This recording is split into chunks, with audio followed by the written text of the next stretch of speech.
Zota district in Bong County, and two other districts in County, it's reported that there is caterpillar infestation and invasion of caterpillars in those parts of the two counties that has led to the disruption of normal farming activities. We've been told by our Bapolu County correspondent Solomon Tabler that up to present when we spoke, there still hasn't been any sort of government intervention in the caterpillar invasion that is currently happening in both Bapolu and Bong County.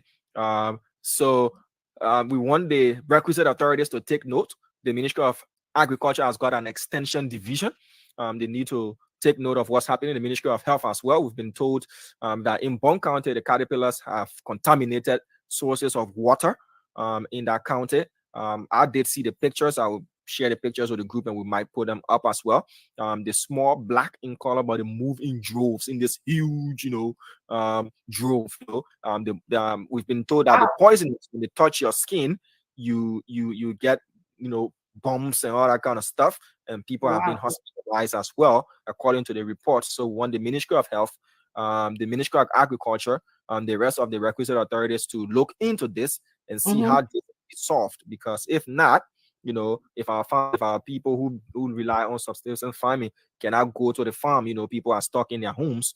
And this is not the first time it has been recorded in Bong County. It was reported in 2009, 2016, 2020, and now again. Yeah. So that's that. All right. For that. So they need to check that out as well. So to another story. This story is a tragic one. It's a story about anger, how we can sometimes we allow anger to put us in situations that at the end of the day we cannot get out of. In Bombing County, a man has been sentenced to life imprisonment for killing a 70-year-old man over 50 Liberian dollars. Yeah. Yeah. Over 50 Liberian dollars in Bombing County. He has been sentenced to life imprisonment for committing murder. So the name of the convicted murderer is one Sir Lamore. It's reported that on the 31st of May 2023, he admitted to killing the victim on his farm. He had done work for the victim, and he charged 250 Liberian dollars. He was paid $200, and it was left with 50 Liberian dollars. And he decided to go after the deceased for the $50, and that led into an altercation on the farm.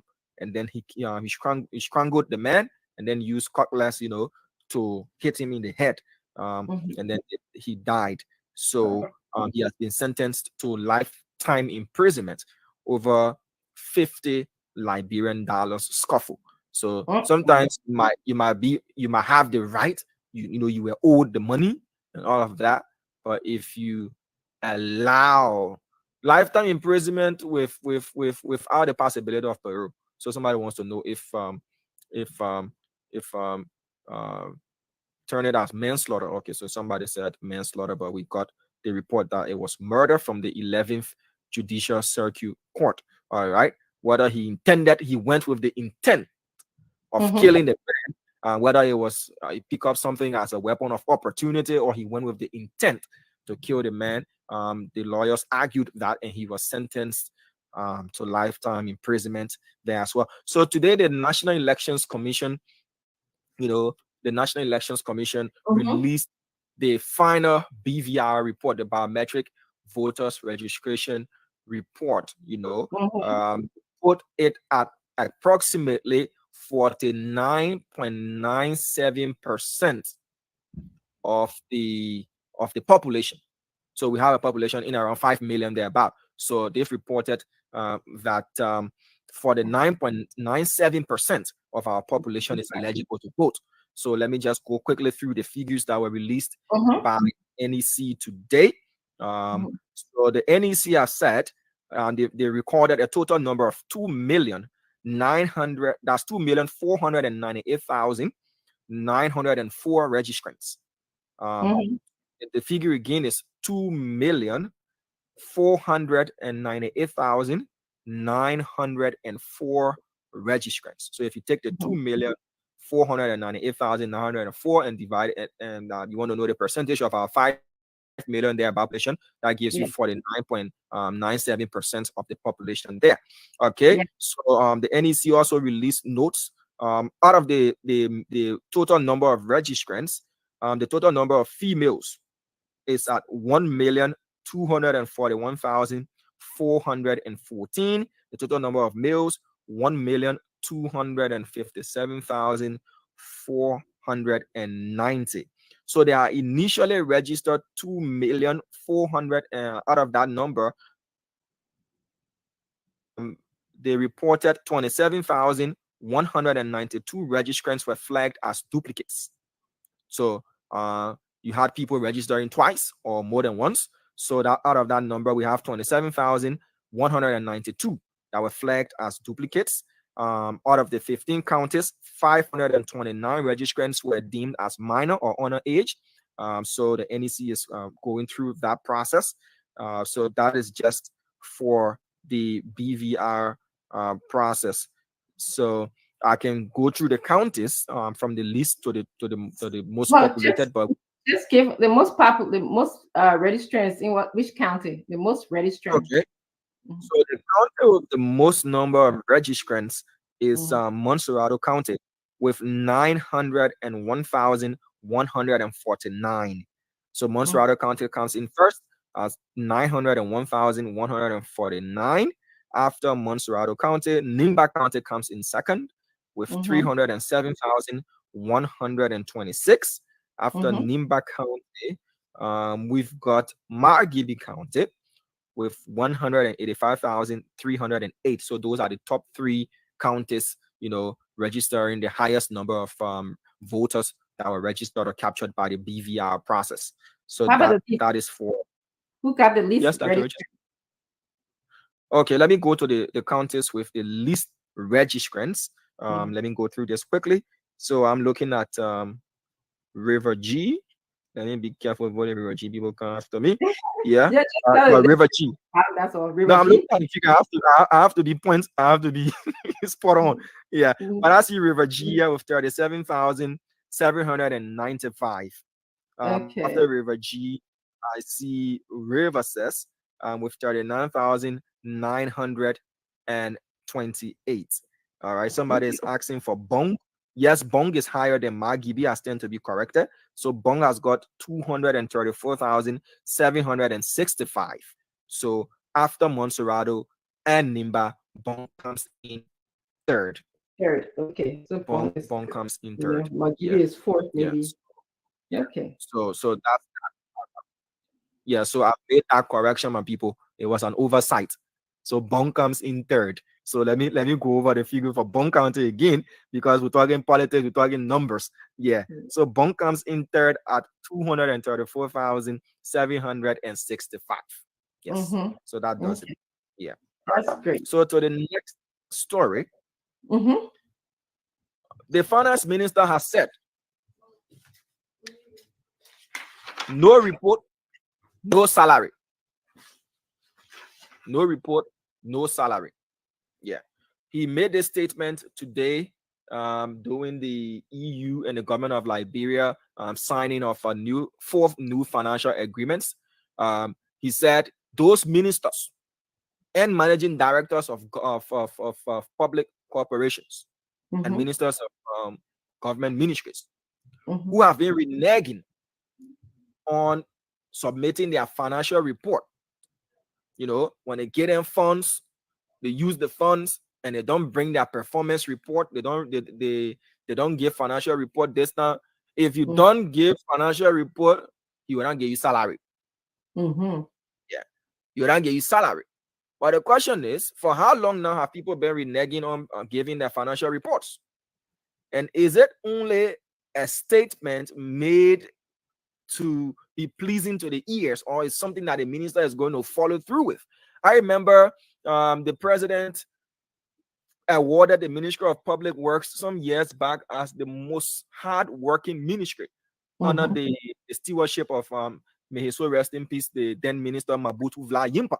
And the president made a pronouncement that he would be visiting ministries and agencies, and that would have been a regular thing. to assess ministries and agencies, those who are working and those who are productive. That was only a one time. It would have been a great thing, because then people will go to work regularly because they don't know when you come and inspect. Yeah. People will perform well because then they know that they've been washed, and each ministry and agency will be vying for the top position. I was happy when I got that particular story when the president did that and awarded the Ministry of Public Works. At the end of the day, it was just a one-time thing. So Minister Twe, it's a good thing if you want people to give their budget, their financial report, because when they're giving public funds to go and perform duties, they should bring back the financial report so that we know that how much did you spend? Were you able to achieve what the money was given to you for? And all of those things, so that you cannot ask for more. Yeah. But at the end of the day, he has said, well, people say it's better late than never. But he has said, if you don't give the financial report, monies that we give, I will not get your salary. And he's right by the law, though. Yes, he's right by the law. He's got the right to withhold salaries of ministers and director generals who do not give performance report. Now I heard him say, it's not time for me to say, now my man thing, no longer paku, but it's been almost 6 years. Is the minister telling us that over these years, all of these agencies and ministries have been giving their financial report on time? So why now? Correct. My voice. Why now? Correct. So we leave that story. Now. It was just to let you know what the minister said. So also at that particular occasion, the European Union and the government of Liberia signed full financing agreements, totaling 80 million euros. That is in American dollars, that is 88 million United States dollars. So those four financing agreements will have strengthening, inclusive, and accountable democracy in Liberia. 15 million euros, that is $16.5 million, goes toward that. Youth Rising, that is the EU to support technical and vocational education and training, TVET, for young people in Liberia. They've got 28 million euros going towards that. The EU also, in the third financing agreement, is from productivity to product, linking peer-to-peer, food security, and all of that. 24 million, that's 22 million euros, that's 24 million United States dollars. And the last is for forestry and conservation for a sustainable economic development program. 15 million euros, that is around $16.5 million, goes toward that as well. So those were the four financing agreements that were signed today between the government of Liberia and the European Union. It was at this particular signing ceremony that the minister made the statement that no report, no salary. You bring a great, you don't get money from the family. Yeah, this one no pakuting. So quickly about to wrap up. So PYJ has accused some lawmakers and prominent citizens of Nimba County of eating chicken and giving the chiefs crumbs on his pulpit. Yeah, on the pulpit yesterday during his sermon. PYJ alluded that the strategic planning meeting that was held in Ganta on Saturday, where you have Opu Kagon and the rest of the lawmakers and prominent sons that are enjoying positions in this current administration from Nimba County at that strategic. PYJ said they were giving 170,000 to conduct that meeting.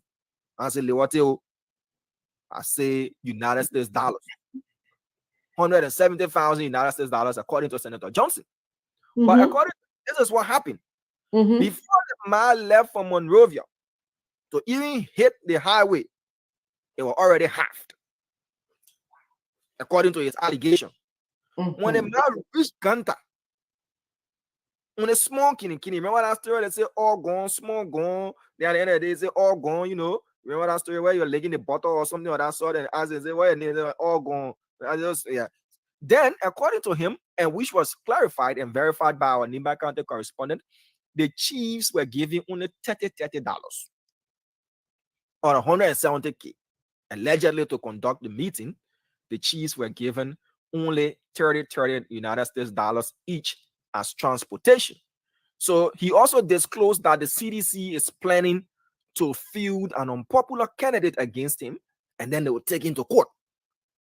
Yeah, they will take him to court and they'll be dragging him court here, there, yonder, so that he can take his seat or to delay the process and everything in between. Yeah. So to still remain in Nimba County quickly, the Ganta Saninkole Road is 98% completed, according to the Minister of Public Works. Our correspondent also drove on the road. He verified that particular story. We've been hinted that the president is to be in Nimba on the 19th of June, and that road corridor might just be dedicated, might just be dedicated on the 19th of June, according to our correspondent. The RIA road also saw the first phase of asphalt pavement being laid at Lot 2. 3 years, 4 months since that road construction project was the ground was broken for. I remember that particular road project because I remember Minister Fagon at the time telling us, Minister Fagon, when President we are disembarked the bulldozer, you said the road project was going to begin the same day. You remember? Yeah. So now as I speak to each other, the president turned and saw, you'll see the machines moving. How many months did it take for the machines to move? You took forever. The one machine out there, you didn't see it moving? Yeah, no. You said the road construction project was going to begin immediately. And when I update on the story, I remember your words vividly, Minister Fagon. Those trucks that you saw dumb, the plenty crash right now were there that day. All those trucks. And that one machine. And it was all the start. My brother, what happened to the morning? What happened after that one? After the story now, I will tell you the real story. Yeah, you tell the story though, but the first phase of asphalt pavement has begun. That stretch is on Lot 2, extends from ERW Junction to Disco Hill. Somebody said that flashing, trying to let us know that something is happening. So that is that as well. So let me just wrap up quickly, Dr. Richardson. So the Unity Party has allegedly awarded the representative slots to the Liberty Party in Montserrado County District 5 and 8 respectively. That the Unity Party, according to reports that we've gathered, is not going to field candidates in District 8 and District 5. And also, they are not going to field a candidate in Lofa County. Remember a week ago or so, Mo Ali withdrew any representative aspirations that he had. We were told that those were part of the concession agreements that were made to Senator Yomli Kanga Lawrence to get her on board. That they were not going to field a candidate in Lofa. Mo Ali was going to withdraw because Madam Lawrence has got an interest in that district, and he would throw his support behind that person. And now we're seeing that the Unity Party has allegedly said they are not going to field any candidate in Lofa to support the senatorial bid, the re-election bid of Senator Steve Zago. So those are just the stories that are jotted down to share with all of you on the show tonight.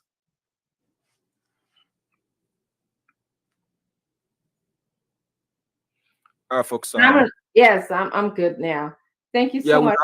On that problem. Go ahead, Dr. Richardson. Yeah. Thank you so much for such a well done, elaborated report. We appreciate you taking the time to explain to Liberians the trending news. So we're gonna go. Let me just take some time. I want to welcome Mr. Fagon. I also want to welcome Mr. Gibson Jeru. Yes, Gibson Jeru. Yes. Yes. It looks like you're driving. Are you okay? Yeah, I'm fine. Okay. Yeah. I just want you to be safe. That's all. I'm fine. I see you got Gongo Global Media. Is that your affiliation? Yeah, actually, I'm the chairman for the Gongo Global Media Committee. Okay. So I didn't put a chairman there. I just put Gongo Global Media. All right. Okay. I know that. I see it's Councilor Lamy in the back. It's not in yet. We just set up for him. Okay. So the event he comes through, then we don't need to do all of the technical works. I see. Okay. So Liberians, let me just welcome Mr. Fagon and Mr. Jeru. Let me just welcome our viewers, okay? Because I just like them to be recognized. It's such a instrumental part of our Spoon Talk here to me. So I like to recognize them. And I'm not going any particular order. So just to let you guys know. Mr. Fagon, you want to help me recognize my cousin, my family. RIA rule business, got Mr. Fagon going to low for his notes. So I'd like to welcome Aloysius Nelson. He's from Maryland, USA. I also want to welcome Say Wome. He's from Bone County.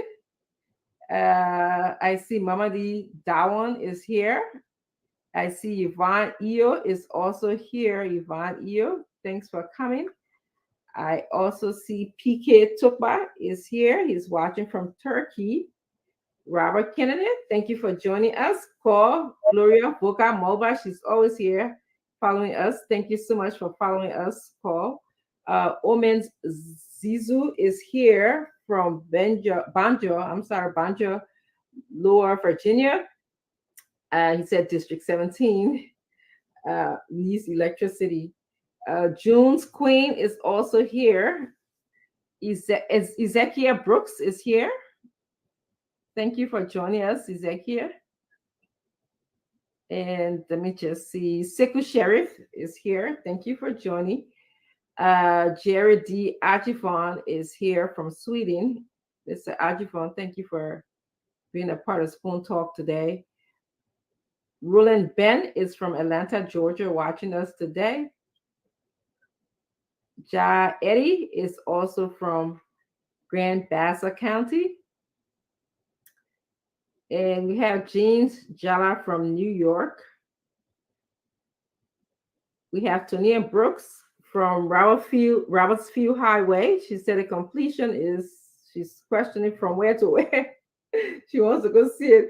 That one, they won't asking the completion from where to where. You let her know later. Augustine M. Massacre is from the Dupont Road. He's from Dupont Road area. Thank you for being here. Joseph Kokoro is also from Hamilton, New Jersey. I want to thank you for being here as well. Joman Jala is also here. Joman Jala, hello, how you doing? He said, I don't never recognize him. Dula Dula is also here. Montgomery Va is here. Thank you for being here. Solomon Gargana is from Pipeline Road. Solomon, your last name is giving me a hard time, but I hope you Solomon is okay. Richard Bachu is listening. Baker Ramsey is also here. He says, welcome, Honorable Eugene L. Fagan. And Eliza Taylor Mafoli is watching us. Ibrahim Dennis is watching from New York. Angeline, okay, now the thing is going so fast on me. Titus Ketter is watching from Grand Cru. Gosh, all the way in Grand Cru, huh? Frank White is from Atlanta, watching from Atlanta. And let me see who else in that. Okay, Justin Comment is watching from Painesville, gracefully watching from Painesville. All right, so I want to just thank you guys for being here. If you're in TV land, radio land, viewers on your social media device, I just want to thank you so much for joining us today. We're going to have a spirited conversation on a variety of issues. I wanted to just start actually this is something a burning issue in my mind. Diamond, did you hear about the National Muslim Council warning imams against performing marriage ceremonies for underage girls? Yes, I did hear that, and some part of me, that's my better judgment, felt that you were going to raise that issue, and of course you did. They warned imams of conducting marriage ceremonies for girls below 16 to below 16. Yes, so if you're 16 and above, then they shoot. But if you're below that age, because this story, the reason they came up with such a strong statement, a man believed to be in his 50s, 57, 57, reportedly got married to a 12 years old girl. Yes, so that sparked a national debate. I did follow the trend on social media. People were saying, oh, yeah, why about you two can allow for people to be having copper? And it was somewhat of a twisted debate. People were taking this on religious lines rather than looking at it from a social perspective, the rights of this child and all of that. People are looking at it, okay, if you say people doing it, why about you're doing that? Yeah. But the Imam Council have come up with a strong statement, whether that will be followed, if they have any mechanism in place, that if this is done, they'll report this matter. And the government, the LNP, why haven't we seen them make any move, as well as the gender ministry, the Liberian National Police, the child services, and the protective department of the Liberian National Police, to protect the children? What are they doing about that as well? All we see is just rebuttal, but we haven't seen any kind of strong action taken to annoy that particular marriage, because if the minor is under age, as per law, that marriage is not a void already. Yeah.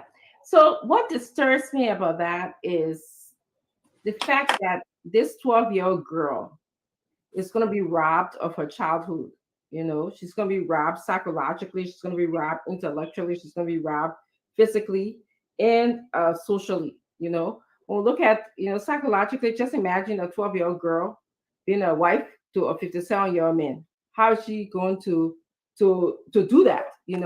That can cause depression, anxiety, isolation, and loneliness. So, because that's a role that she's never done before, she's still a child. Okay. Marriage as it is for even adults is challenging. Can you imagine a child trying to play that role, that girl, especially? And so she's out of school. I can't imagine how she's going to be a wife and then attend school at the same time. I don't know what plans that they would have for her to be able to at least get an education. Who are going to be her friends? How is she going to be? Can she have similar conversations with her friends? If her friends are her age group, are they going to be talking about cooking, having children, or are they going to be talking about the things that 12-year-olds talk about, playing with their dolls, or country cooking with cups and pans and stuff like that? And and if this man, I don't know who he is, but imagine being intimate with a 12-year-old girl. That's abuse in itself. That physical and sexual and emotional abuse in itself. I mean, or even to the point of when is she going to have a child by him? This causes fistula, which is when a girl's pelvis is so little. Sometimes it causes the body to rip, and they have feces coming out of their body. So I just can't imagine. That was heartbreaking. So I stand with the imams who's calling for girls who are underage not to get married to, especially men who are 50 times the age, maybe, or 30 times the age, or 40 times the age. But I don't think 16-year is the right age either. 16, I think you're still not developed cognitively, socially, and physically to be anyone's wife. So under our law, Dr. Richardson, under our domestic relations law, a female is to get married at the age of 18. But if you do 18 and 16, your parents, they can consent as well. So if you're 16 and you're not 18, but you're 16 and you're not below 16, your parents can consent to the marriage. So, but the age is 18 for a female and 21 for a male. If you are a male and you're below 21, but you're not below 18, then your parents as well. That's where I see they come from with the 16 being captured there as well. So a parent will make the decision for a child, for a 16-year-old to get married. That's what you're saying. That's what the law says, unless that has been changed. The last time I checked our domestic relations law, that hasn't been changed. But I don't know. I don't sit too well with me. But anyway, let me go to Mr. Jerry. Thank you for being here. Thank you for serving as a guest panelist on Spoon Talk today. And then I just want to hear you guys' thoughts, your opinion on basically the issue that I brought up, and then of course you can also add, your thoughts for the day on any of the trending issues. Absolutely.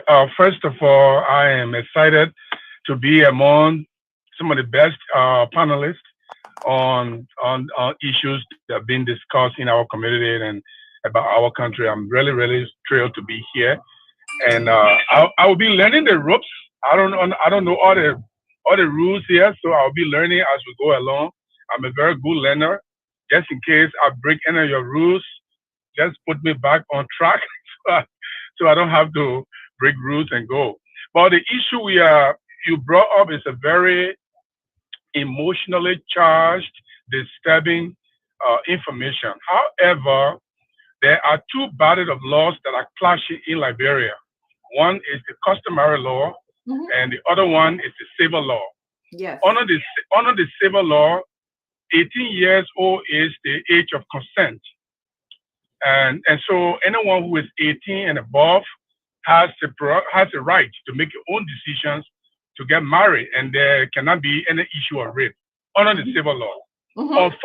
Unfortunately, when I participated in the panel with Kimoto, the UNICEF representative at the time in 1996 or 97, when we participated in the recreation in the annulment of the customary law, which we feel was because culturally our people are used to arranged marriages, and part of the arranged marriages include, paying the dowry paying the bride price for a child who is still a child, and then the child grows to become the wife of either the me person who paid the bride price or the son. Like for example, in my case, my mother was 13 years old when her bride price was paid by my grandfather, but she stayed in the house of my grandfather to grow. When she grew to become someone who can become a wife, and then she moved into my father's house. So that has been the practice of our customary law. Unfortunately, we don't have any law. I'm not sure of any law that is existing that has outdone the customary law. So we need the lawmakers, the representatives, to start a bill that will be introduced that will change the trajectory of our two-body law system. Otherwise than that, it is a futile argument. It's only going to be by words of mouth. It's only going to be emotional issues, and nothing is going to happen because it is still going to be legal customarily to marry somebody who is even 13-year-old or 12 years old. It is part of our law system. So if we want it to be changed, we have to go back to the lawmakers who and so they can produce a bill that will engender the scrapping of the customary law in our system. That means also, don't forget, if you scrap the customary law, then you have to take into account our people who live in interior, because the law is not for people in Monrovia. The law is for people who live in their cultural localities. And the cultural localities take into account customary law, marrying the child while the child is still young, and so that you can train the child to be the kind of wife you want. Those are the things that go into the decision. Yes. You marry the child, you train the child to be the kind of wife that you want. That's the way the customary cultural. So who does this? I'm sorry, I didn't mean to interrupt you. So no, you go ahead. Basically, everything I'm saying, and then Mr. Fagon will come in. So this benefits just the man, right? Because the man will train the child to be the kind of wife that he wants. The law benefits both the man who is marrying the child and the parents, because from the parent perspective,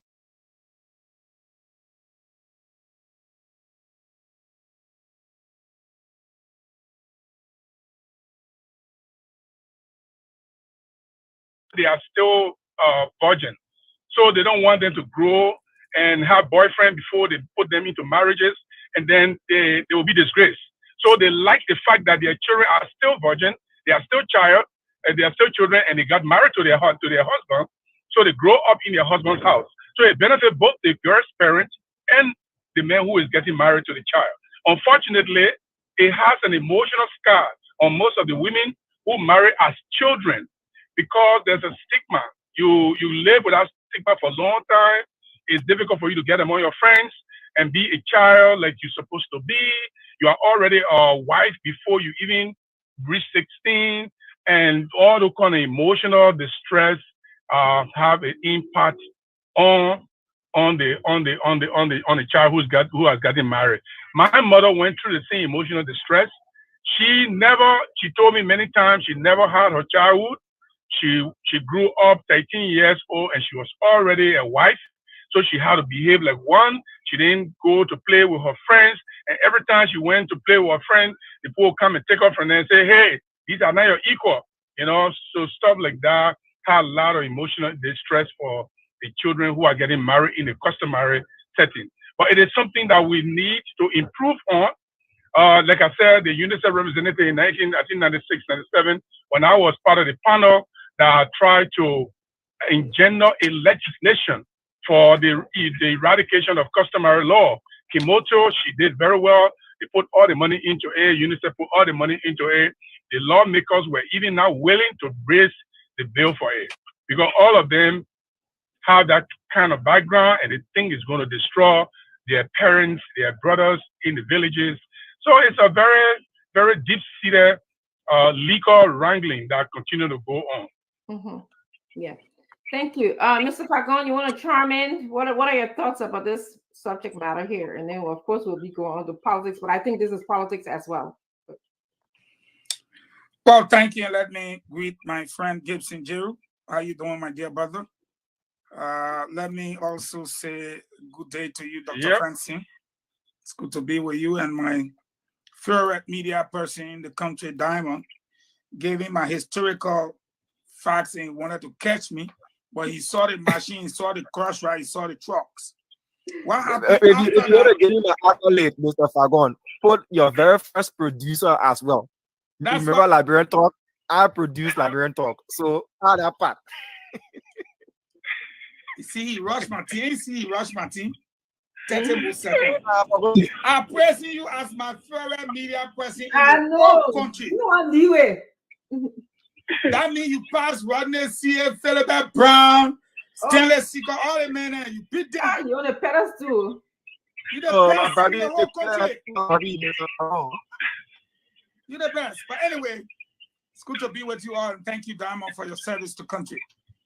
Regardless of where you worked, you've always been a shining example of what a young man striving to achieve greater heights should do. And that is try your best to do the right thing. Having said that, somebody got a walkie-talkie on. Can you mute yourself, please? Go ahead. Some device playing. It's no longer there. Okay. What my friend and brother Gibson said is accurate historically. And even up to today, he was on point. Unfortunately, as you know better, you do better, Dr. Francine. I gave you the reference to our Constitution, which is the fundamental law of the land. Mm-hmm. And I'm speaking directly to the subject matter without going into the clinical aspect of it. In Article 2, the second paragraph, it is clear that any laws, treaties, statutes, decrees, customs, as in the case of female mutilation or the customary law he talked about, the religious customary stuff or what, customs and regulations found to be inconsistent with it to the extent of the inconsistency be void and of no legal effect. This is the Constitution, not me. It cited two things. Any laws, any customs found to be inconsistent, to the extent of the inconsistency, will be of no legal effect. So where is the inconsistency here with respect to this particular religious discussion? Mm-hmm. Article 14 is very clear. And the second sentence, I don't want to read the whole thing, just the second sentence. Mm-hmm. All persons who in the practice of their religion conduct themselves peaceably, not obstructing others, and conforming to the standards set out herein, meaning the Constitution, okay, shall be entitled to the protection of the law. That is, if you are conforming, as it read. Now, the next sentence says, no religious denomination or sect shall have any exclusive privilege or preference over any other, but all shall be treated alike. So, here you find it. The Constitution is bigger than any law, treaty, or customs. Mm-hmm. If, for any reason, we have a religious organization or a religious body, such as Islam, Muslims, who say, you know what? It is our religion, so we can do whatever we like. No, I think the imams, who are the spiritual leaders, look at it and say, no. The Prophet Muhammad tells us to obey laws and to also worship our God. So the law said we can't do this. We shouldn't do that. So even at 16, I agree with you. But like Gibson laid out, clearly you can see some of our traditional people still does that. Unfortunately, today, they're still doing it. 14 years old. You have a gender minister who herself is a political minor. And politically, she's underage. Because if she wasn't, these are the issues over the last 6 years that you would tackle to save the girl child, using the Constitution as a yardstick in the determination of your forward march. Unfortunately, that have not happened. Now, to address this issue will require the luminary minds to come together and say, what can they do? And I use this as a premise. In Sharia laws, if you steal a sword, cut your hand. In Liberia, we have Muslims. Do they cut people's hands when they steal? Some Muslims in some parts of the world, if you commit adultery, they're supposed to stone you to death. Do they do that in Liberia? No. So I know the imams did their best, but it will be left to a government with a seasoned minister of gender to follow through what Jeru and others worked on before, and make sure in these modern times we follow the law. On one other issue, you say my thought, Samuel Tua is in no position to hold employees' salaries because someone did not make report to his office. No. Article 34, D2 is very clear. He's not the president. He himself should be reporting to the president. So but to hold somebody. I want you to hold that thought. That would be our second conversation going on. Okay. So to close on this whole debate about the girl child, whether it be fixer 1 or fixer 2, sweeper 1 or sweeper 2, rescue 1, rescue 2, the favorite and the people's choice, we will soon have a gender minister that will look at these issues, call people in the auditorium of the ministerial complex, discuss it, and find a lasting solution to this problem. Meaning stakeholders, such as our partners, our legal people, our traditional people, experts like you, clinicians, and we sit down and find a solution. It's not going to happen under President Weah. That I can guarantee you, because that is his area of expertise. Okay. All right. I want to welcome Councillor Lami. How you doing today, Councillor Parkour? We can't hear you. You muted. You muted. Oh. Can I fix the mic in there? We still can't hear you. What's up now? Yes, now better, better. Okay, Yes. so I'm doing a lot better than I was on Thursday and Friday. Mhm. It was crazy, but Good to when have you you have back. to, yeah, when you have to take care of the health, you have to take care of the health. But now I think I'm 90% good. Hmm. Hmm. Yeah. So we're having this discussion. I brought this up because I read this on Front Page Africa. Let me give them credit about this 57-year-old man who married this 12-year-old girl, taking her as his fourth wife.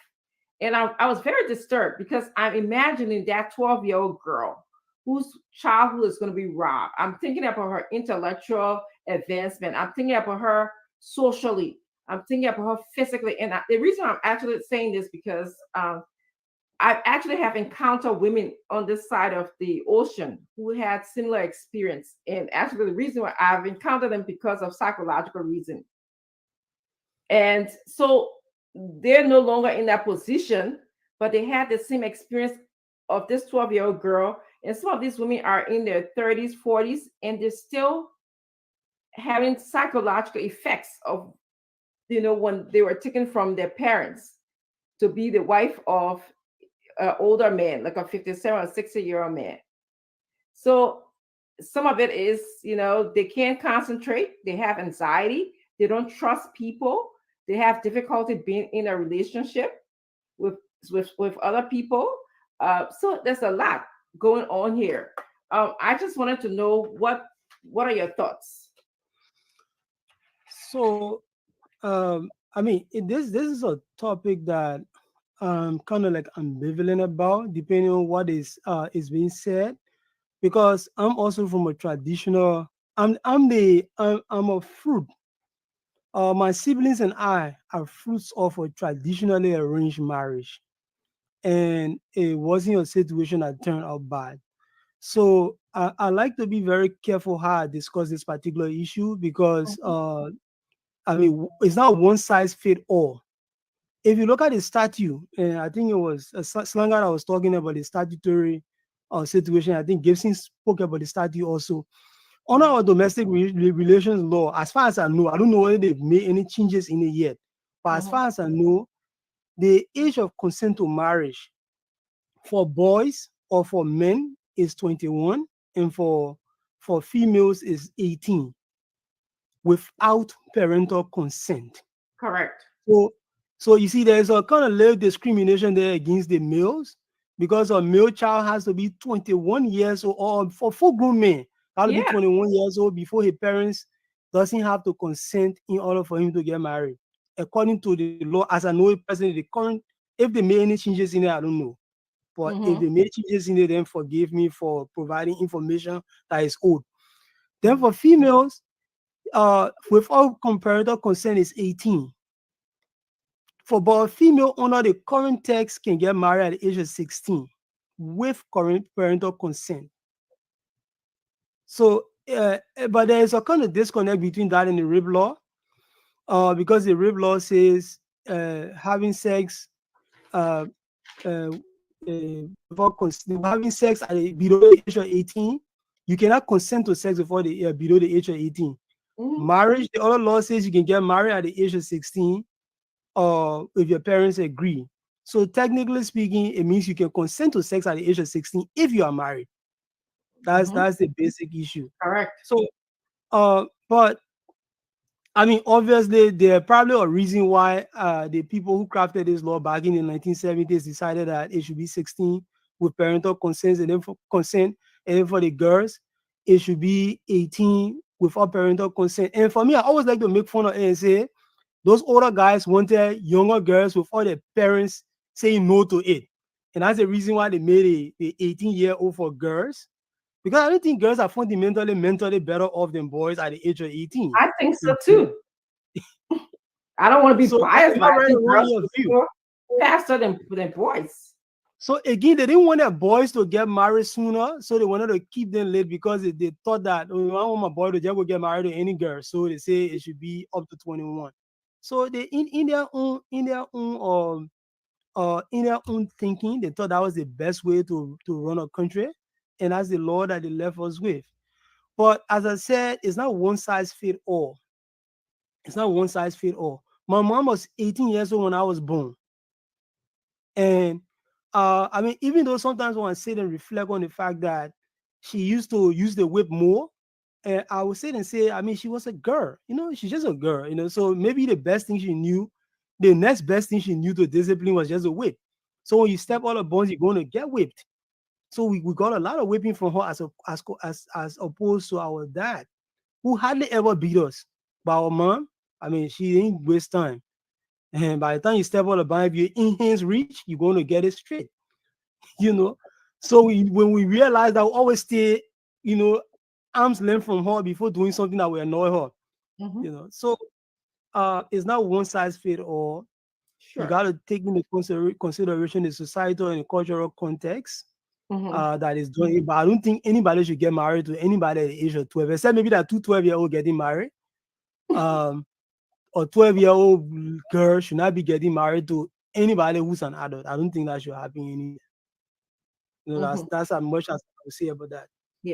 Yeah. I think that I side with you guys. It's a cultural issue and a constitutional issue, and I think it will probably be better for Liberia if we can get all the stakeholders together, like Fagon said, and talk about the cultural impact, the impact on the girl child. That's exactly what I think that we need to speak about. All of this discrimination, 18 versus 21.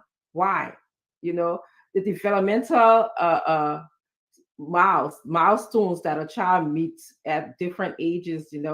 I just can't see a 16-year-old. I mean, I have 4 daughters, and I can't imagine any one of them, getting married.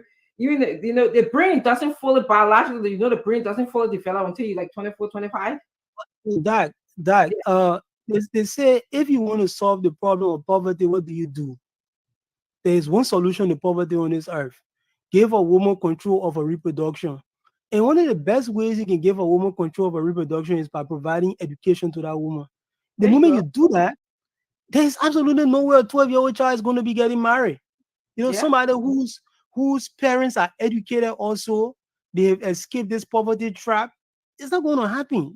There's going to be very little room for those kind of cultural situations. So if we want to solve our poverty problem, and that's been proven everywhere on this earth, it's been proven. If you want to solve your problem of poverty, give women control of their reproduction. You have to do that. You have to fight female poverty. I know you can solve female poverty. A lot of men will have children all over the place, but women do normally do that. You suddenly find a woman who will just have children, especially an educated woman, especially a woman who's being given autonomy over her reproduction. She will not just go about having children all over the place. And the moment you can solve that problem, you on your way to solving the problem of poverty. I mean, that's been proven everywhere in the world. Yeah. So and to just bring this to a closure, my thing is sometimes all cultural practices are not good for human.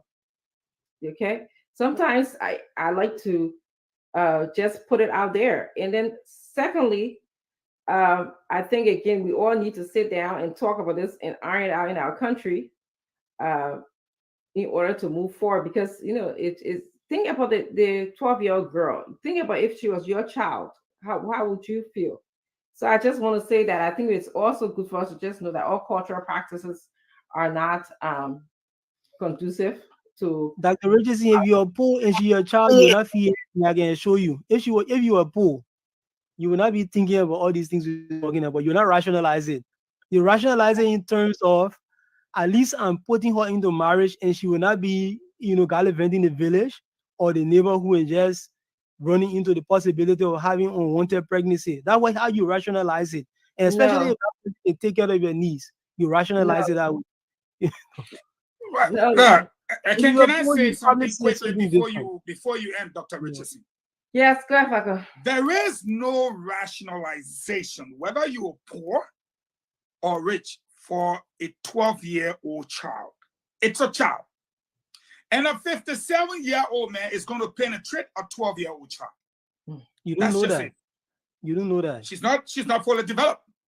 No, but you don't know he's going to have sex with her. How do you know he's going to have sex with her? How do you know that?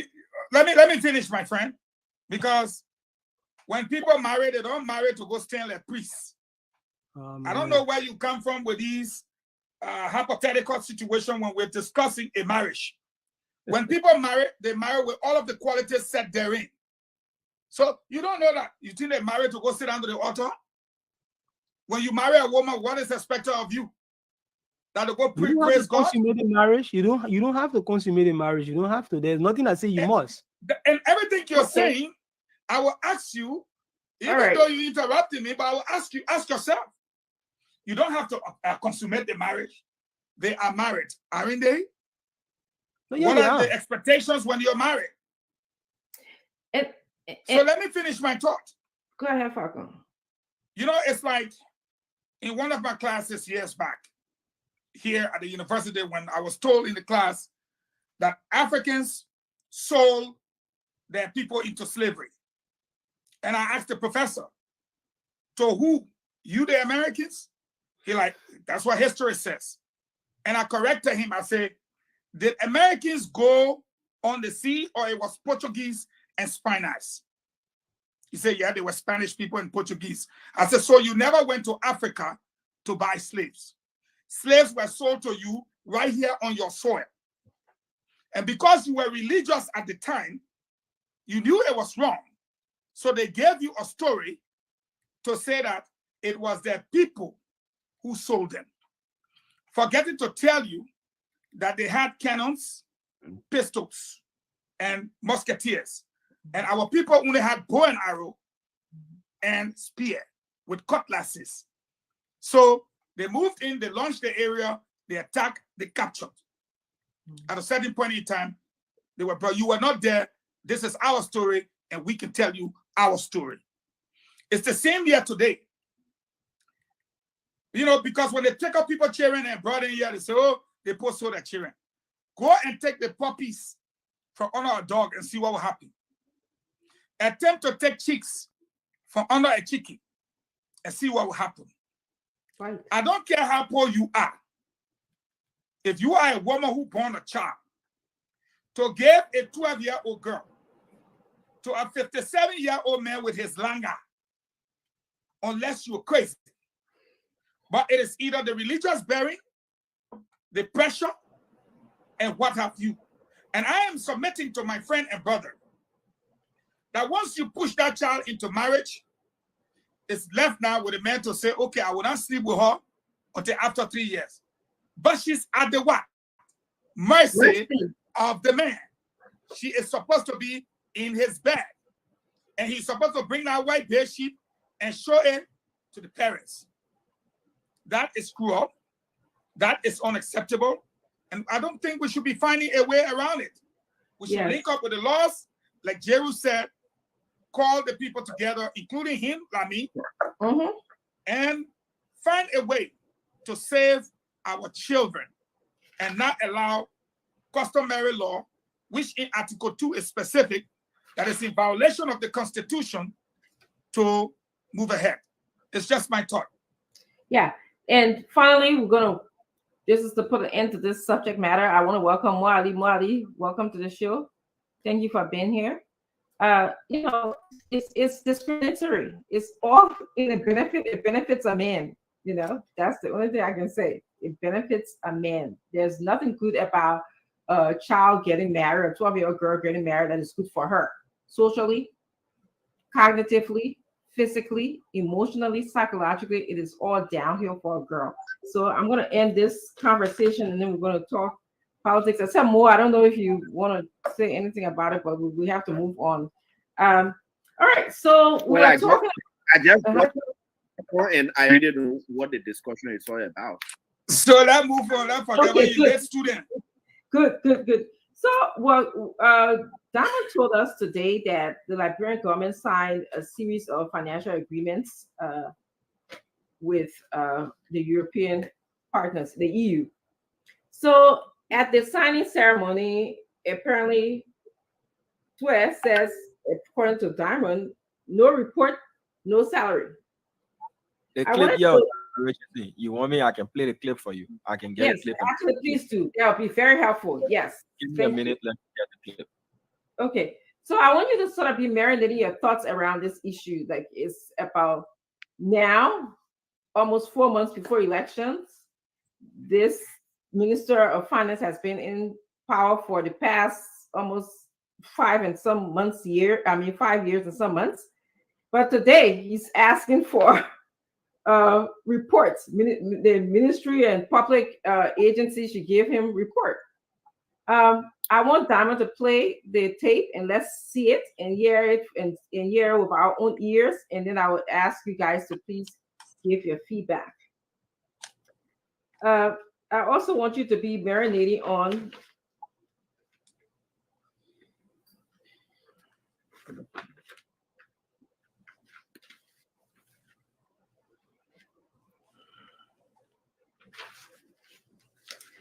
there's also a report today about Jeremiah Cohn. I believe it was in the Daily Observer. That's a report that was published by the Center of Transparency and Accountability in the Central. And they are asking, how did Senator Jeremiah Cohn private hospital get in the national budget? So that would be our second topic for the day. The first topic would be no report, no salary. The second topic would be, how did Jeremiah Cohn private hospital get in the national budget? So those two things to think about as we wait. And anything, well, let me just kind of ask you, anything else on your mind as we're waiting for, so Farquhar already kind of told us, Gibson Jaru, anything on your mind that you just like to talk about briefly as we wait for a Diamond? I don't want to kill the airspace. Well, actually, Diamond, you ready? Yeah. Dr. Richardson. You hear me? You hear me fine? Oh, if he's here, let him go ahead. Okay. Okay, so this is the audio excerpt.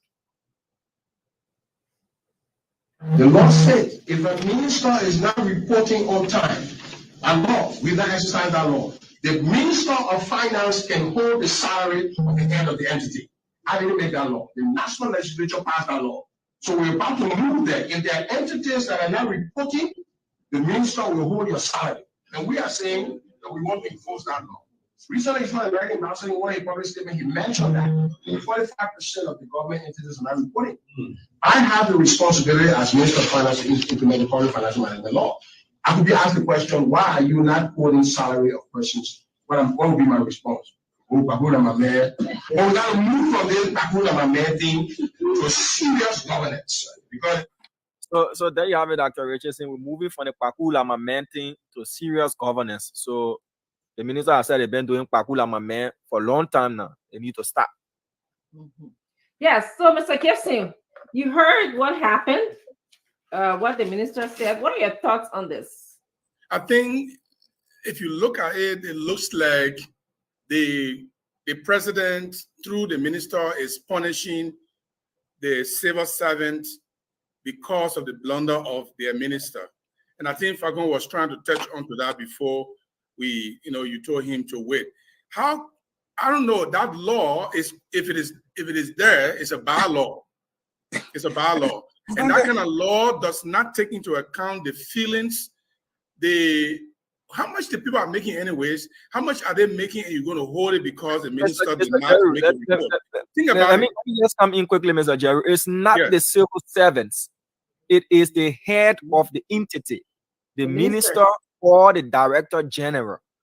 It's not the civil servants. He didn't say he's going to withhold the salaries of the civil servants, rather the head of that institution for not reporting or giving their financial report. So I just wanted to get that clarity. If you play it again, I think I heard him say the salary of that agency. That's what I heard. The salary of the head of the agency, the salary of the head of the agency. So I can play it. Let me hear it. So we can go for it. Play it one more time. Ministers have to report on time. The law says if a minister is not reporting on time, a law, we don't exercise that law. The Minister of Finance can hold the salary of the head of the entity. I didn't make that law. The national legislature passed that law. So you got it now? Yes, it's clear. It's loud and clear. Well, you know, I don't have an issue with it because the minister and the directors serve at the will and pleasure of the president. And so the president can determine what happened to them if they don't listen to him. But I think it is a lazy way of dealing with the problem. If a minister is in the habit of not reporting on time, the president should either suspend him so that everyone else will learn the lesson. And this is something like I was talking to, let me just push it in really quick. When I was talking to Councillor Gongo the other day, these are some of the things you were talking about.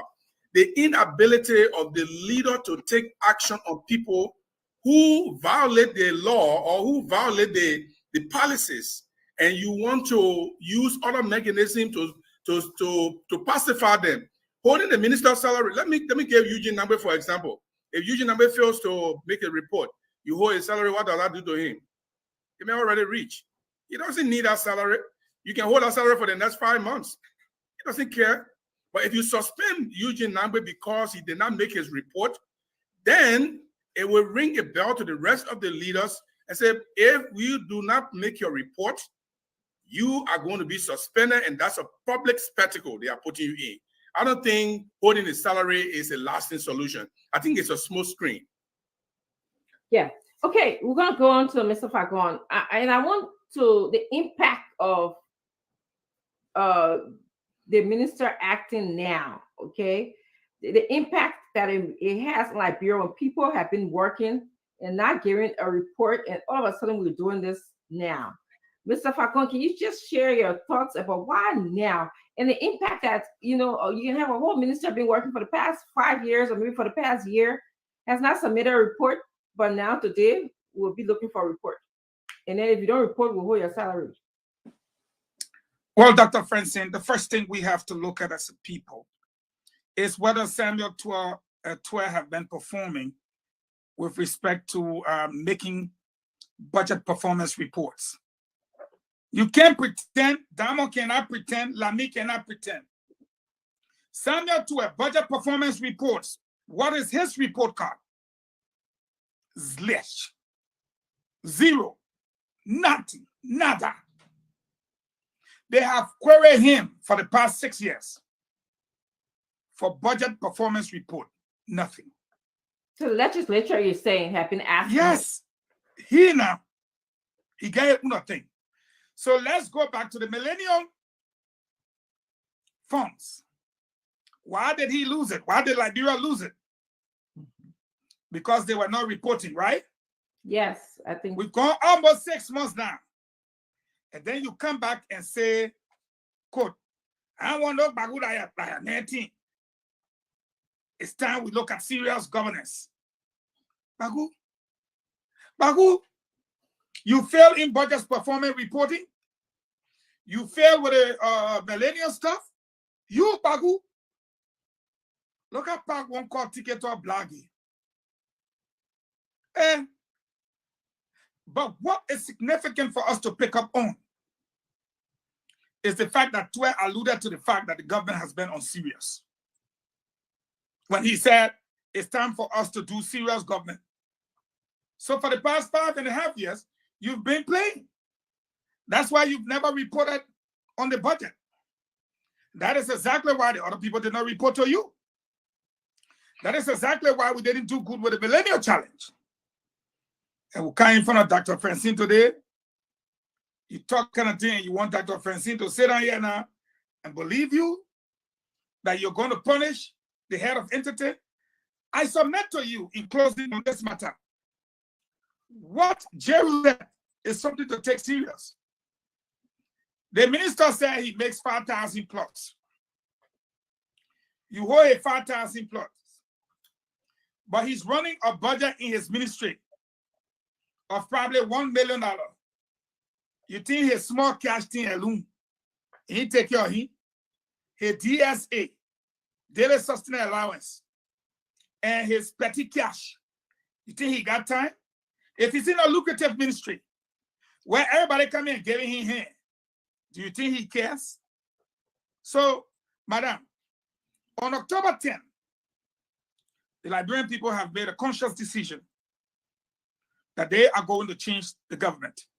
whether it be with a sweeper, whether it be with a fixer, whether it be with a with Rescue One, they have made a conscious decision to change Chakla 1 and Chakla 2 and move on to the future of the country. And I am confident in submitting to you that that person has been decided upon by the Liberian people, and it's none other than Ambassador Joseph Numa Boakai. Okay, let me go to Councillor Lami Farquhar. Councillor Lami, let's speak about this matter in context of accountability. Okay, here it is. We are hearing that the heads of these departments, these ministries, are not even giving report to Mr. Twe. What does that speak? How does that speak about what they're doing for our country? You know, the process of governance in this country has continued to become unserious. It started off with the Saliva administration. Every government agency is required to make annual report to the national legislature. I mean, I used to work at the legislature. I was in the Press and Public Affairs Bureau of the legislature during the entire Taylor period. Gibson used to report from the legislature also, so he knows what I'm about to say. Every government agency is under obligation to provide annual reports, and those annual reports will include budget performance, everything they got to provide it annually to the legislature. Go to the legislature and ask them to give you annual reports of government agencies going back 12 years. You'll be surprised to find that you hardly see anything there. It's the unseriousness of governance. And I think that the problem is that the other guys who came to power, they just made it worse. They made it absolutely worse. When it comes to reporting, accountability doesn't mean anything to them. Why will you be asking for people to account when you're almost on the way out? Huh? I mean, is there a serious group of people? And he quoting a law that he says the legislature passed. I'm not too sure what that law says. So we got to take it on faith that what Mr. Twe is saying is actually what the law says. He didn't quote any law. He just said the legislature passed a law. I mean, we don't know what that law is. I don't know what the law says. The actual context of the law, I don't know. But was it Fagon that said these people serve at the will and pleasure of the government, or it was Jiru that said it? They serve at the will and pleasure of the president. Yes. Why are you talking about holding a salary? Is that an effective deterrence to someone not performing a statutory responsibility? It's not. You just say, I mean, even if you suspended them, that's not an effective deterrence for somebody not to perform their statutory responsibility. And that's the reason why Councillor Gonglo has said consistently that transparency and accountability will be key things in his administration.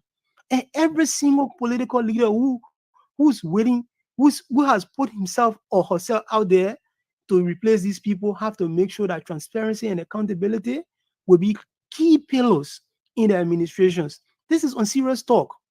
Absolutely unserious talk. I will withhold their salaries. As if to say that chairman living with the government. I don't understand it. Yeah. Mwali, tell me, what are you thinking? These guys have at least 4 or 5 more months before elections. And he's now talking about accountability, holding people accountable for performing their jobs. Was it just a big show in front of the EU representative, or, is it serious? Well, you asked, your first question was what I'm thinking. What I'm thinking is the reality. And the reality is Samuel Twe has admitted, I don't know if it was today or yesterday, but Samuel Twe has admitted that for the last 5.5 years, the government has not been working. Absolutely not been working. And that is so true. Because when we were coming up, most time when we hear, and starting with Samuel Twe's own ministry first, when we hear the finance ministry, we hear that the finance ministry is the engine of the economy. It is the fulcrum on which the economy rotates. You go to the finance ministry today, nothing is happening there. Nobody works. The finance minister goes to work along with the president to Jamaica Resort. And nothing is happening. The only thing that happens is that there are allotments. They go there. The people who are supposed to get allotment, they cut their share. They give the balance to the people. They say, I know of a story from the guys from Cary. They were allotted some $300,000. They went there, they got the allotment, and Samura Wodo said they got $60,000 of that $300,000 from Cary. That Cary is so dormant. So they crack, they get the $60,000 and they sign for $300,000.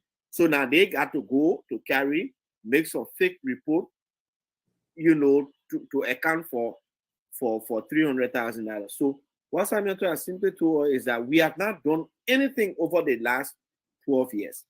I mean, the last 5.5 years. And it also tells me that the legislature is not playing the oversight responsibility. I don't know for some reason whether that Juju Joya deal with them or what, but they just are not working. Because the truth is, before, what I understand is that every quarter, the executive branch is supposed to give budget performance report.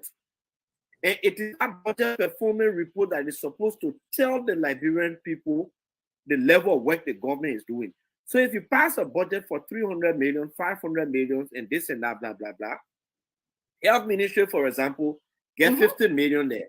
And they have allotted over the first 3 months, they've allotted 10 to 15 million.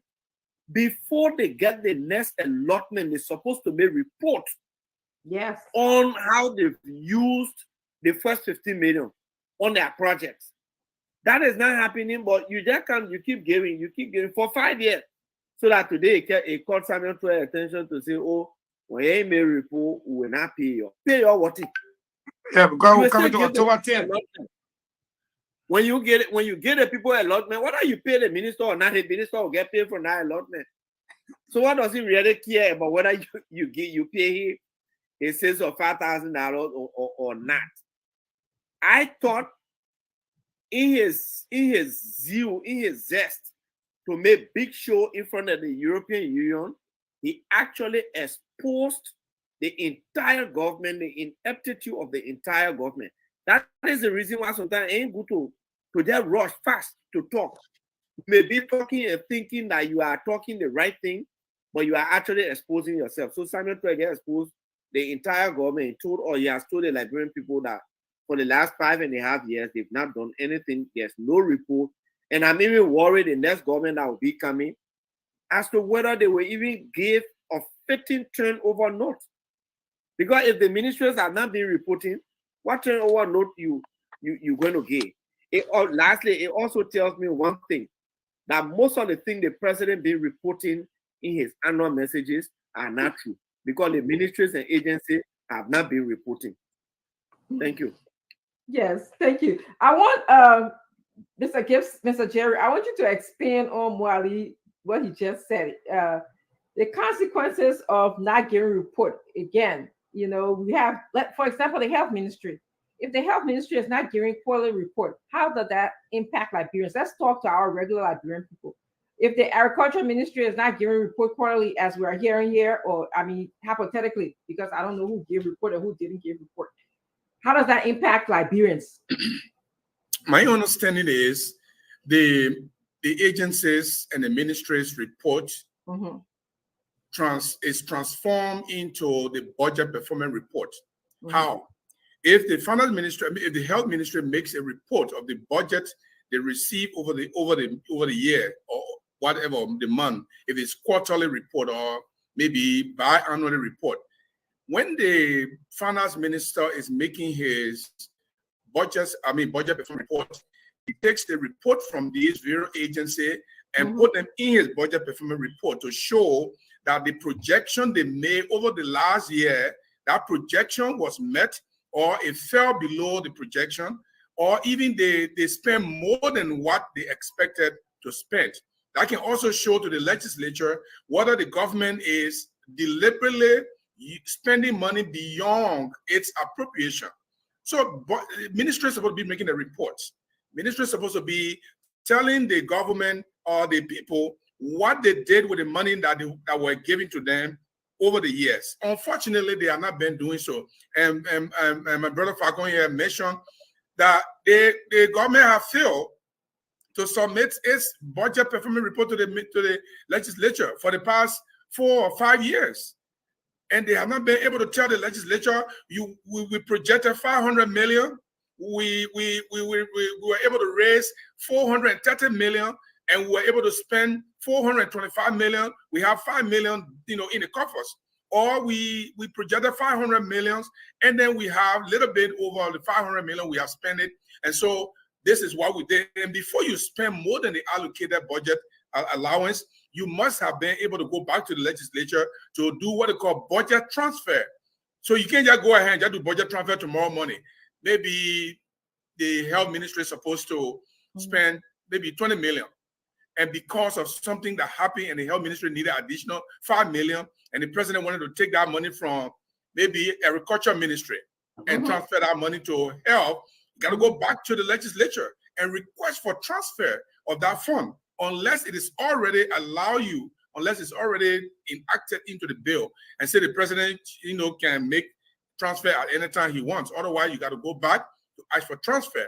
So the reports are very important for the public to know how these ministries are using the money.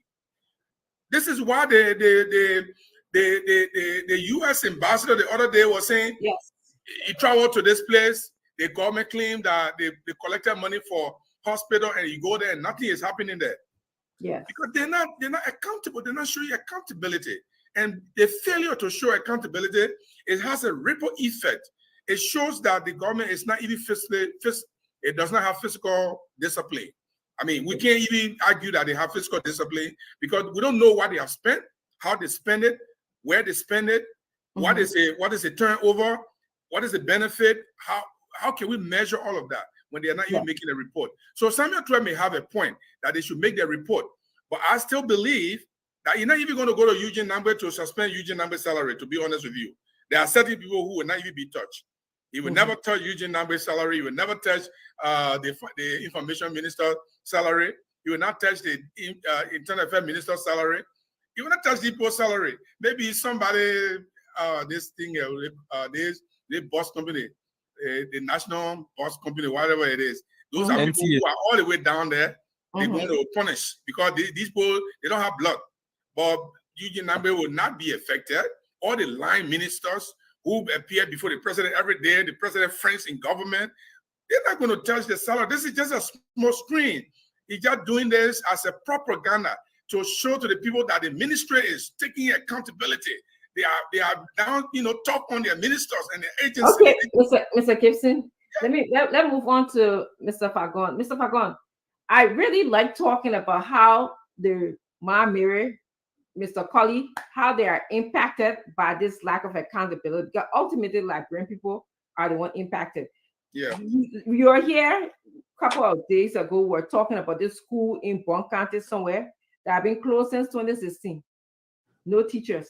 Do you think if, maybe the Ministry of Education were giving reports on different schools and stuff like that, I'm just giving a hypothetical situation, would this then Samuel Twe wouldn't have to come to say give report, otherwise you'd not get your salary? What are your thoughts on that? Well, first of all, let's look at what's the essence of the budget performance report. You want Maamere, so let Maamere hear me small. Let me back on, with the too business. You may have marketing, say, I go in the market, I won't go Tobagi. You got to buy the Birabo, Tobagi, or the soda, the leponing, the fish, all I want. If you know that all today I carry $5 in the market or $25, I buy it in there. That means next time when you go in the market, you say you want to go Tobagi, you will know exactly how much to carry. The budget performance report allows us to understand the performance of past or previous budgets, how they related to present-day economic issues, and what we need to do to project. Okay, that's why they say the budget is a projection. That's why you send the draft budget. Yeah. Okay? Muku has not been doing this for the past 5.5 years like that. How does it impact the ordinary person? Now, if you don't know the budget performance report, the legislature is responsible for what? Appropriations. The performance here in this community will allow them to say, the 100,000 people were the last time, we get in 25,000, it didn't make it all. So this year, let's get in 50,000. Yeah. That will help inform them. But he's not been doing that. So the impact is negative. It has a negative effect on my Musu and my Mary. My Mary, they're sitting now in the community. If they don't have government toilet, if they don't have market, how will the legislators know that my Mary didn't have a problem? Yeah. How will they know? How will they know that the schools in Bokonjire, like you saw in the picture, don't have zinc? They wouldn't know. So Samuel Tuer said, 4 months to elections, knowing that Joseph Boakai now will be the next president. Look at Dr. Francis, look at me when I say she can give me an You don't want me to come back to you again. Okay, I'll be talking to Small. Because your Joseph Boakai and Terran Congo business not easy on this show here today. Every time I Joseph Boakai Terran Congo, you'll be talking about my big brother from 12th Street, so we answer. So if Joe Boakai win, Terran wins my house at the back. But so I'm talking too much for you. But all of them, good. They will be better than the one we have now. Period. There will be budget performance report in any one of them. I submit to you now that the impact on the people in the community or communities will be negative. And the reason for that is simple. 12 does not make appropriations. That's why 12 can be playing a voodoo economics and talking to people who don't understand, doing all here like this. The people that are supposed to make appropriations for you, for Slanga, for myself, if we were communities or institutions or whatever, the people that are supposed to do that do not get report on the previous performance of the budget. So who steal? Who is steal? What ministry got more? What ministry still got money? What ministry kept money? They don't know. And let me say this. The NTA buses you see today, 45 of them, that the Indian government gave it to us.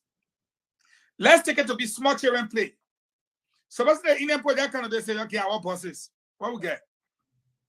Nothing. But I like that thing because I make always put it behind me. You want to take your ball from the fee. So what's the Indian post say? Our fire truck will give back to us. What we get? It's because of these kind of things that the legislators making appropriations are kind of going along with 12 lines and guessing what our people are actually supposed to get. And as a result of that, you can see Monrovia today. It's dirty and stank. I didn't say stingo, I said stank. As small children, when we say it stank, that means it beyond sting now. That I didn't know English is speaking there, so don't yes, it's stank. So I submit now by saying Tuer said something. And Mo said it. And maybe Jerry will say the same thing. Tuer said 4 months to elections. It's time for serious government. Meaning the last 5.5 years has been unserious. Hopefully, Joe Boakai is going to fix it. Thank you. Councillor Dr. Richardson, I beg to interrupt before Councillor Kpagoy can make his points. This is to announce that on the 9th of June, Friday, Spoon Talk is going to play host to Senator James P. Biney of Maryland County. It's going to break his silence. It's going to speak key national issues as well. So Senator James P. Biney is going to be our guest on Spoon Talk for Friday, the 9th of June, 2023. EDC is never ever going to get my support. Let me repeat this. All the lies they are lying and this they are saying, the day I support Jawia, I'm gonna die. I can never ever support Jawia. No amount of money is enough for me to support the evil that is happening against our people today. But at the same time, just because one evil is happening to us today, I will not willingly with my eyes open jump inside another evil. But Sorry about that technical glitch. That breaking news. All right, that came through the grapevine. They call it breaking news. Yeah. So yeah, that happens here. Well, you got a taste of what's going to happen on June 9th when Senator Bonnie is here. So stay tuned. Councilor Farquhar. Go ahead, talk. Just to point something out, because I remember the other day, there was an invitation given to Professor Tokpa to come back on Friday. So are we going to have the senator and the professor in the studio at the same time? That would be really good fireworks. I'm looking forward to it. No, I don't think so. I don't think so. So I mean, we need to also ask, was Mr. Twe, and probably maybe Slanga can play the tape again so we can understand what the minister was saying. Was he asking for expenditure reports, or he was asking for budget performance report? Because I mean, in my own mind, I think that would be slightly different. There will be a nuance between. Let's play again, please. Because the budget performance report, I think the finance ministry can generate that before really asking other people. So the expenditure report, I think probably that's what he's talking about. And that's key. If these people are spending money and not telling you how they're spending it, what they're spending it on, and whether they're even spending it on what they should be spending it on, then we have serious trouble on our hands in this country. And like Ali was saying, even though that's not a good excuse to say they will not leave any turnover note, because if they don't leave turnover note, we just seek the GSE on them. And we are going to seek the GSE on them. The GSE will find, if the GSE find that they didn't have proper systems in place, they can account for the monies that they receive on our Gonglo administration, they will vomit that money. You know what you can say on the 4x fee? They will vomit the money, right? They will vomit that money. They will vomit that money. They will not keep it. Yeah. So because before I continue, let really hear what the minister says so we can be more informed. Go ahead, play again, Slanger. Yeah. All ministers have to report on time. The law says if a minister is not reporting on time, a law, we don't exercise that law. The Minister of Finance can hold the salary of the head of the entity. I didn't make that law. The National Legislature passed that law. So we're about to move there. If there are entities that are not reporting, the minister will hold your salary. And we are saying that we want to enforce that law. Recently, it's my American National, in one of his public statement, he mentioned that 45% of the government entities are not reporting. I have the responsibility as Minister of Finance to implement the public financial management law. I could be asked the question, why are you not holding salary of persons? What will be my response? But we got to move from this Bakuna thing to serious governance, because the Bakuna thing have been holding us down. So I'm making it clear here that I think the IA is going to a score sheet where entities that are not reporting on time will be flagged. We'll release a public report to see who's reporting and who's not reporting. It is your responsibility when you receive public money to account and report it. That's why audits begin. If there are no reports, there can be no audit, because the guy will just go inside and this display. So we're committed to making sure that public financial management and governance reaches the next level under this program. So we're really onto something here. We're really onto something under the Paris agenda for effectiveness. Let's use this momentum to show that our agenda that we signed several years ago is not a waste, and that the EU can be a flagship partnership for countries across the world. And let's set the example here. On financial governance, we know public financial management, PFAS school, all those things are the EU pays attention to. Governance, with the president declared. There you have it, Dr. Richardson. That's the full length of the clip. So, Councillor Farquhar. So I mean, there's one part of the clip there that the minister said we are onto something. It's like he made a discovery of the century. And I don't really understand why we will have people. I mean, if what the minister is saying is anything to go by, that you will have the colleagues who are being in government all these years, and they will not be making reports. 45%. I heard 45% of them. And it would be good to disaggregate that 45% to know exactly which agencies. Is this public works?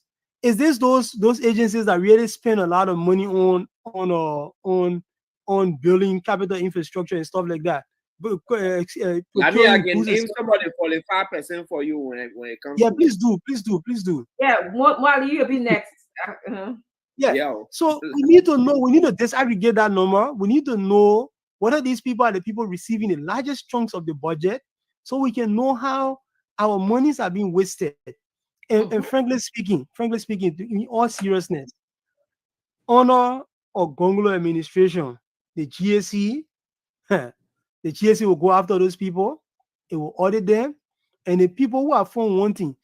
Even if you are not involved in corruption, we cannot prove that you stole the money. But if you spend the money wastefully, you vomit that money.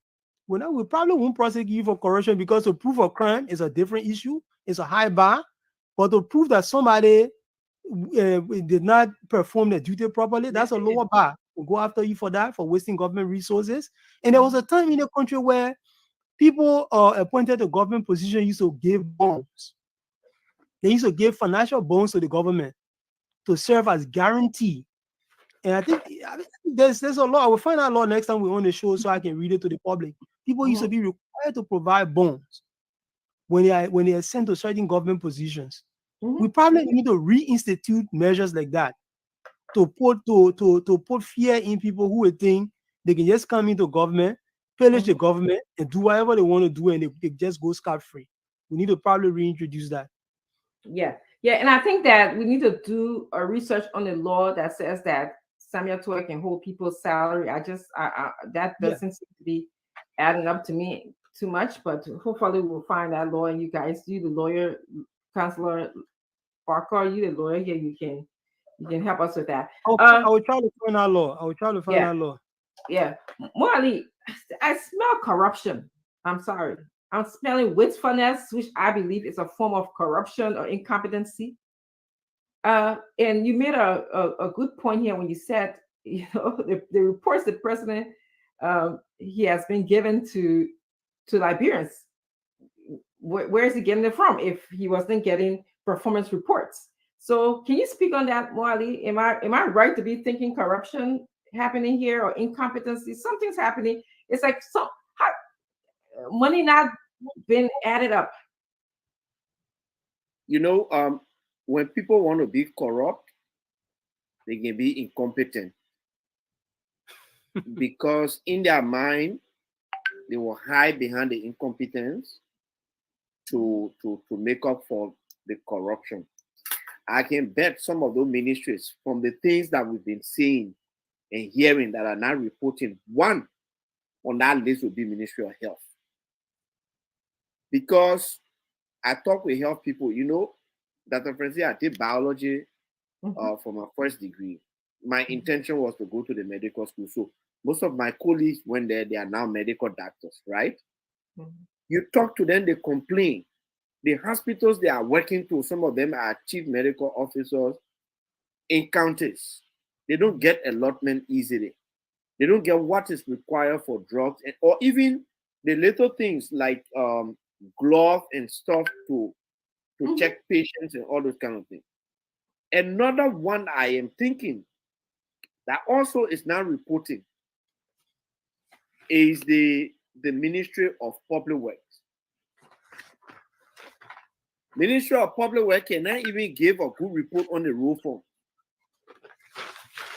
They cannot account for even the community roads they're building. And the reason why they can't give report is because they are giving so much money for small community roads. My understanding is that the small road to Nathaniel McGill Road and Nathaniel McGill House, they pay almost $1 million for it. Wow. Or more. Now, if that was a standard road, it's less than a kilometer, as I know it. Maybe you say yes, but it's in the community. So they're not making these reports because they are stealing. And to be stealing and making report at the same time, sometimes it can be really, really difficult because you can put in things and sometimes you get confused about what you want to put in. I listened to it again. The clip. The man said they will not pay the ministry. And Gibson made a point there. When I listened to him, that not only the minister they were not going to pay, they will cease. That the entire ministry. So that means that the sweepers at those ministries that are not making report deliberately because of the negligence of the minister. Yeah. The civil servants that will suffer. The civil servants who are genuinely working and probably making report, and the ministers cannot submit those reports, they will suffer. And the reason why they will suffer again is because when a payroll goes to the Ministry of Finance, the minister is not separate from it. They send the entire payroll, the minister, the deputy ministers, the assistants, the civil servants, the director, everybody there. So Samuel Twelve is saying he will cease the pay, the salaries of all of those people that are at the ministry. It's something to look at. You cannot suffer the civil servants because the minister is not working. But I would like to say to Councillor Kpakwe, I don't think basically this is a budget performance report. And even if it were a budget performance report, I believe the expenditure report feeds into the budget performance report. Because what you're spending is what we're budgeted for. And so when you make that expenditure report, it's what the ministry compiles into the budget performance report. Say, for example, the Ministry of Health is supposed to upgrade the laboratory at certain hospitals, and the money is allotted. So that money needs to be accounted for. They need to make report for it. So these are the things that are not happening. And that's why they are not getting budget performance report. Somebody phone ringing up. Please mute yourself.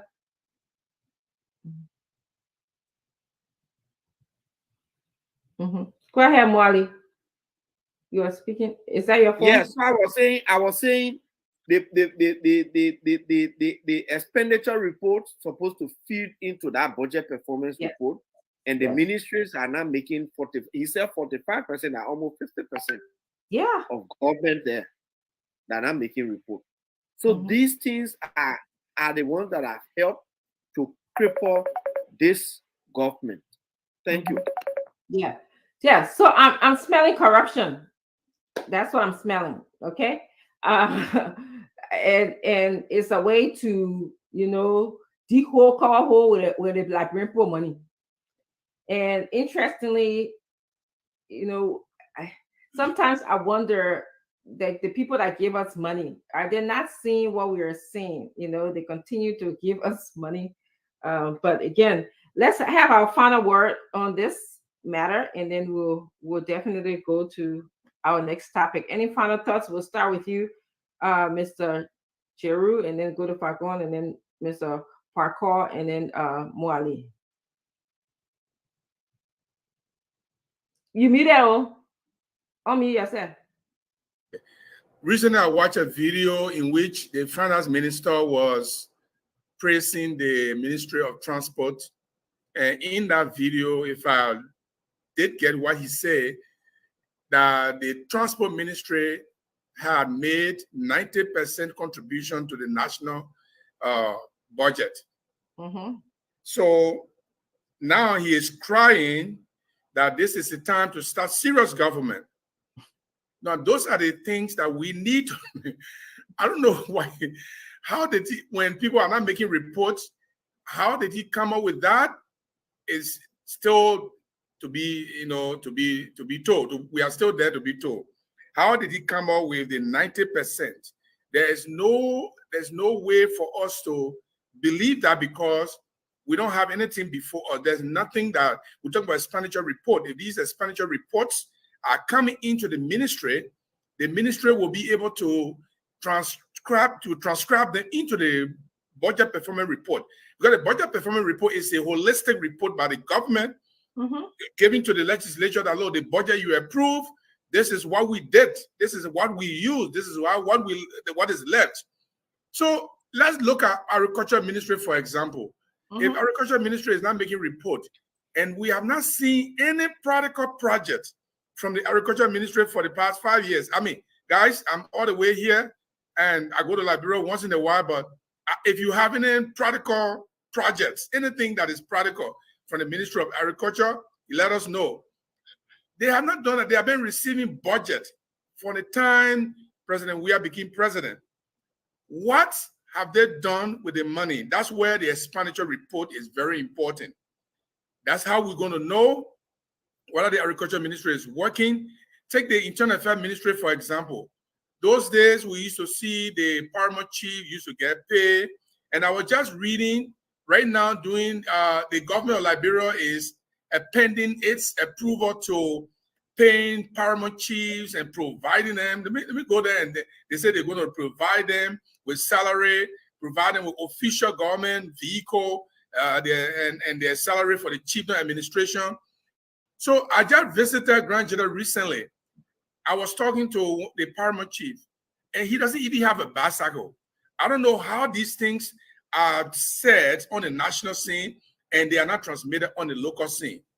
So if the Ministry of Internal Affairs is receiving money to organize our internal activities, what is the work that the Internal Affairs Ministry is actually doing?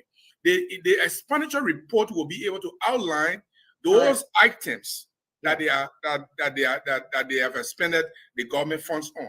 You talk about a school in Birmingham that is not being taken care of. What about Agriculture Minister? The Ellen Johnson-Sirleaf dismissed the Agriculture Minister, the Education Minister, because of poor performance.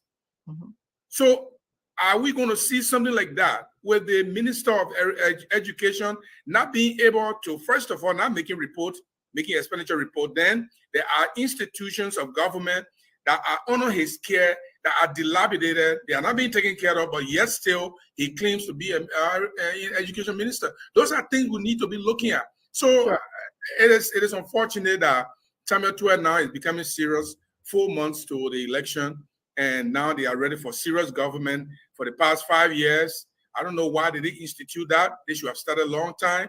But again, President Weah doesn't care about those things. I don't think he cares. I think he only cares that his friends are in government. They are doing what they're supposed to do, meet somewhere, knock glasses. And I think he's fine with that. I think he's fine with that. So I don't think he's really serious with that. So Councilor, Mr. Jerry, are you saying that you wouldn't hold people's salary, you just fire them? Yes or no? For me, I talk about suspension. Mo Ali says suspension is not even sufficient. Okay. So Mo Ali is suspension. Yeah, I believe they should be suspended. Okay, for that. Them and say you as the finance minister, not finance minister, the maritime commissioner. I keep going to him. The maritime commissioner has been suspended for his failure to submit a 5 months report or a 2 years report to the government for expenditure report. But Jeru, let me ask this. Gibson, Jeru, let me ask this. You're probably supposed to submit a report monthly, right? Maybe monthly. You submit for all 5 months. What should keep you on that job? Because one way that government is losing money every day. More hold that thought. Let me just take in my order a little bit. Hold that thought, but because I'm going to ask every one of you guys the same question. He says suspend, and you justify what you think should be done, whether it's holding salary. Mr. Fagon, your final word, and also please add: would you suspend, fire, or meeting them on the job? But you can also add what your thoughts are and answer my question. Actually, the action has occurred. We will definitely fire the government on October 10th. So that means all of those guys will go. And Lamin Pago said we'll make them vomit the money because we're sending people after them. Did anyone of you have the chance to watch the hearing of the Reform people today. No, I didn't. The next hearing will be on Friday. I am so happy that I saw Dr. Henry Tupa, Darius Dillon. You guys go back and look for that tape. They went there with a hand swinging. Can you get on it, Dama? Maybe I could try to send you a portion of it. Please do. And guess what happened today? Just to give you on the scene budget performance report. I recall that, you know, I've been running behind your cousin Billy. She can look at me, who my cousin? Not my cousin. They went there today and they couldn't find the records of the road fund.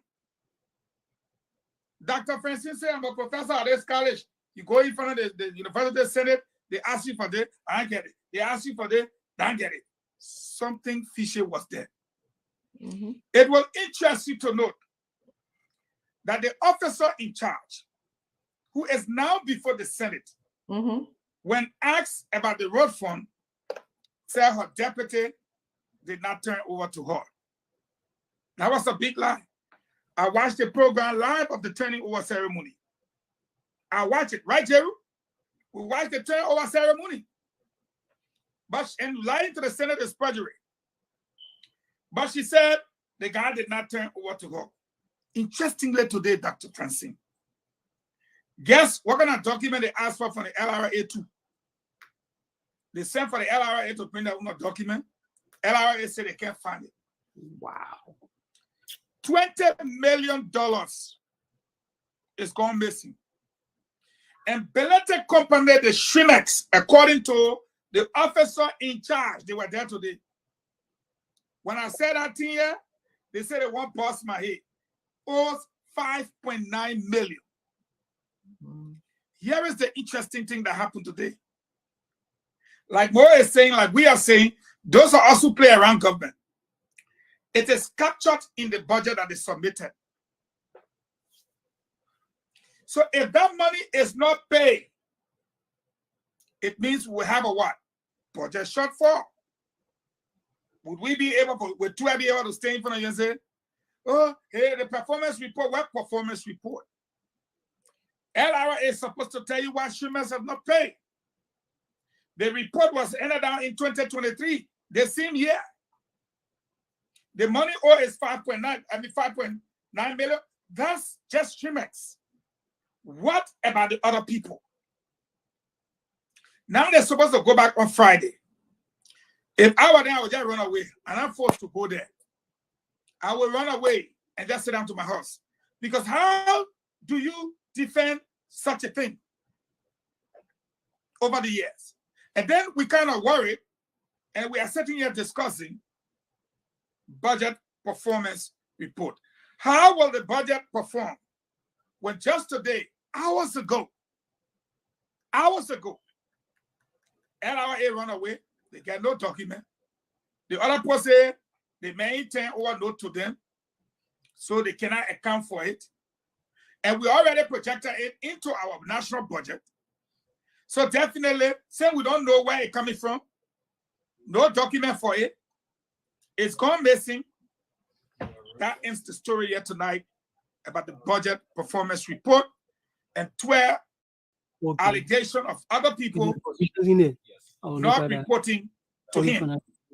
As to what, please mute yourself. As to what should happen to them, I'm not worried about what should happen to them because I know what will happen to them. What will happen to them is that they're going to be fired on October 10th. The investigation will begin into all of the hula baloo, and the appropriate course of action will be taken. And I want to submit to all of you tonight that Gonglo, Moniba, Kumis will all be working with JMB to make sure that the country have a better future. Those people will be on board, and we will move forward. And anybody responsible, whether it be them or the others, will be held to account for their actions. That is what I am submitting to you. October 10th, they will be fired. You left fun, huh, Faga? Huh? You left fun, huh? So you know, it's concerning. You know, just put your joke aside. It's concerning that I'm sort of sensing there's no continuity in government. When you say to me, you know, I didn't see that tape yet. That one person is saying, "Oh my, when this person came in power, or when the person came to the office, I didn't get any report." You know, and that is not helpful for Liberia at all. You know, that doesn't give us a good name in terms of the way that we develop. And I also want to say, I think Bility was here before, and he said that he made payment arrangement with the government. We'll have to follow up on that. Yes, he admitted that his government does his county owes the government, but he made payment arrangements. So, Councilor Lami Fakok, go ahead. Would you fire or keep? And what are your thoughts? I mean, I will have fired them with the very first offense. I will fire them. I mean, it's a no-brainer. We shouldn't be even arguing on whether the person should be suspended or the person should be fired. There should be no sympathy for people who go into the public space and betray the public trust. There should be no sympathy for them. If the person is your friend, you and the person can be friends on one side, or on the let's assume that Liberia was your private company. Will anyone tolerate that thing if Liberia was our private company? And somebody's action is going to cut into your profit margin, you won't tolerate it. You won't say, okay, let me allow the person to have a lackadaisical behavior towards their work. You will take stern action against them. So we should treat, like Councilor Gonglo always said, Liberia is a company, and every one of us has equal shares. Every one of us. My shares are good as yours, and every other person, regardless of what the person is. Especially when we come to voting day, we all have only one share we can put in our bags. When you go there, apart from the people who are babies or below the age of 18, or the people who elected not to register to vote, the rest of us have only one share each. We have to go and put it. So we have to treat it like we're treating our own company. We have to treat the country like that. If you do not want to be accountable, do be a private person. Have your private company. Do not take money from anybody. Use your own personal resources and do whatever you want to do. And nobody will complain. Yeah. But when you stray into the public sphere, then you got to be accountable. You know, like what Eugene was saying, people go to a public hearing at the legislature and they say, we don't have documents. We don't have reports. We can't account for this. We can't account for that. I mean, that's sad. That should not happen anywhere in this country at any time. It shouldn't be tolerated. You know, a lot of times we like to be sympathetic because they will say, do not fire the person because, you know, that the person's, you're taking food from the person's family mouth. But, you know, if you keep that person there, you know how many other people you're keeping food from their family mouth? I always tell people we have to have intolerance for bad behavior in this country. We have to have absolute intolerance for bad behavior. If someone is corrupt, that person should have a one-strike rule. The person is out. Because there are 50 other people who are equally qualified, probably better qualified, that cannot get that job because that corrupt person is sitting there. Yeah. So we should have absolute intolerance for bad behavior. That should be our attitude in this country. When you're in the public service, if you're a minister or government, you step out of bounds, you go.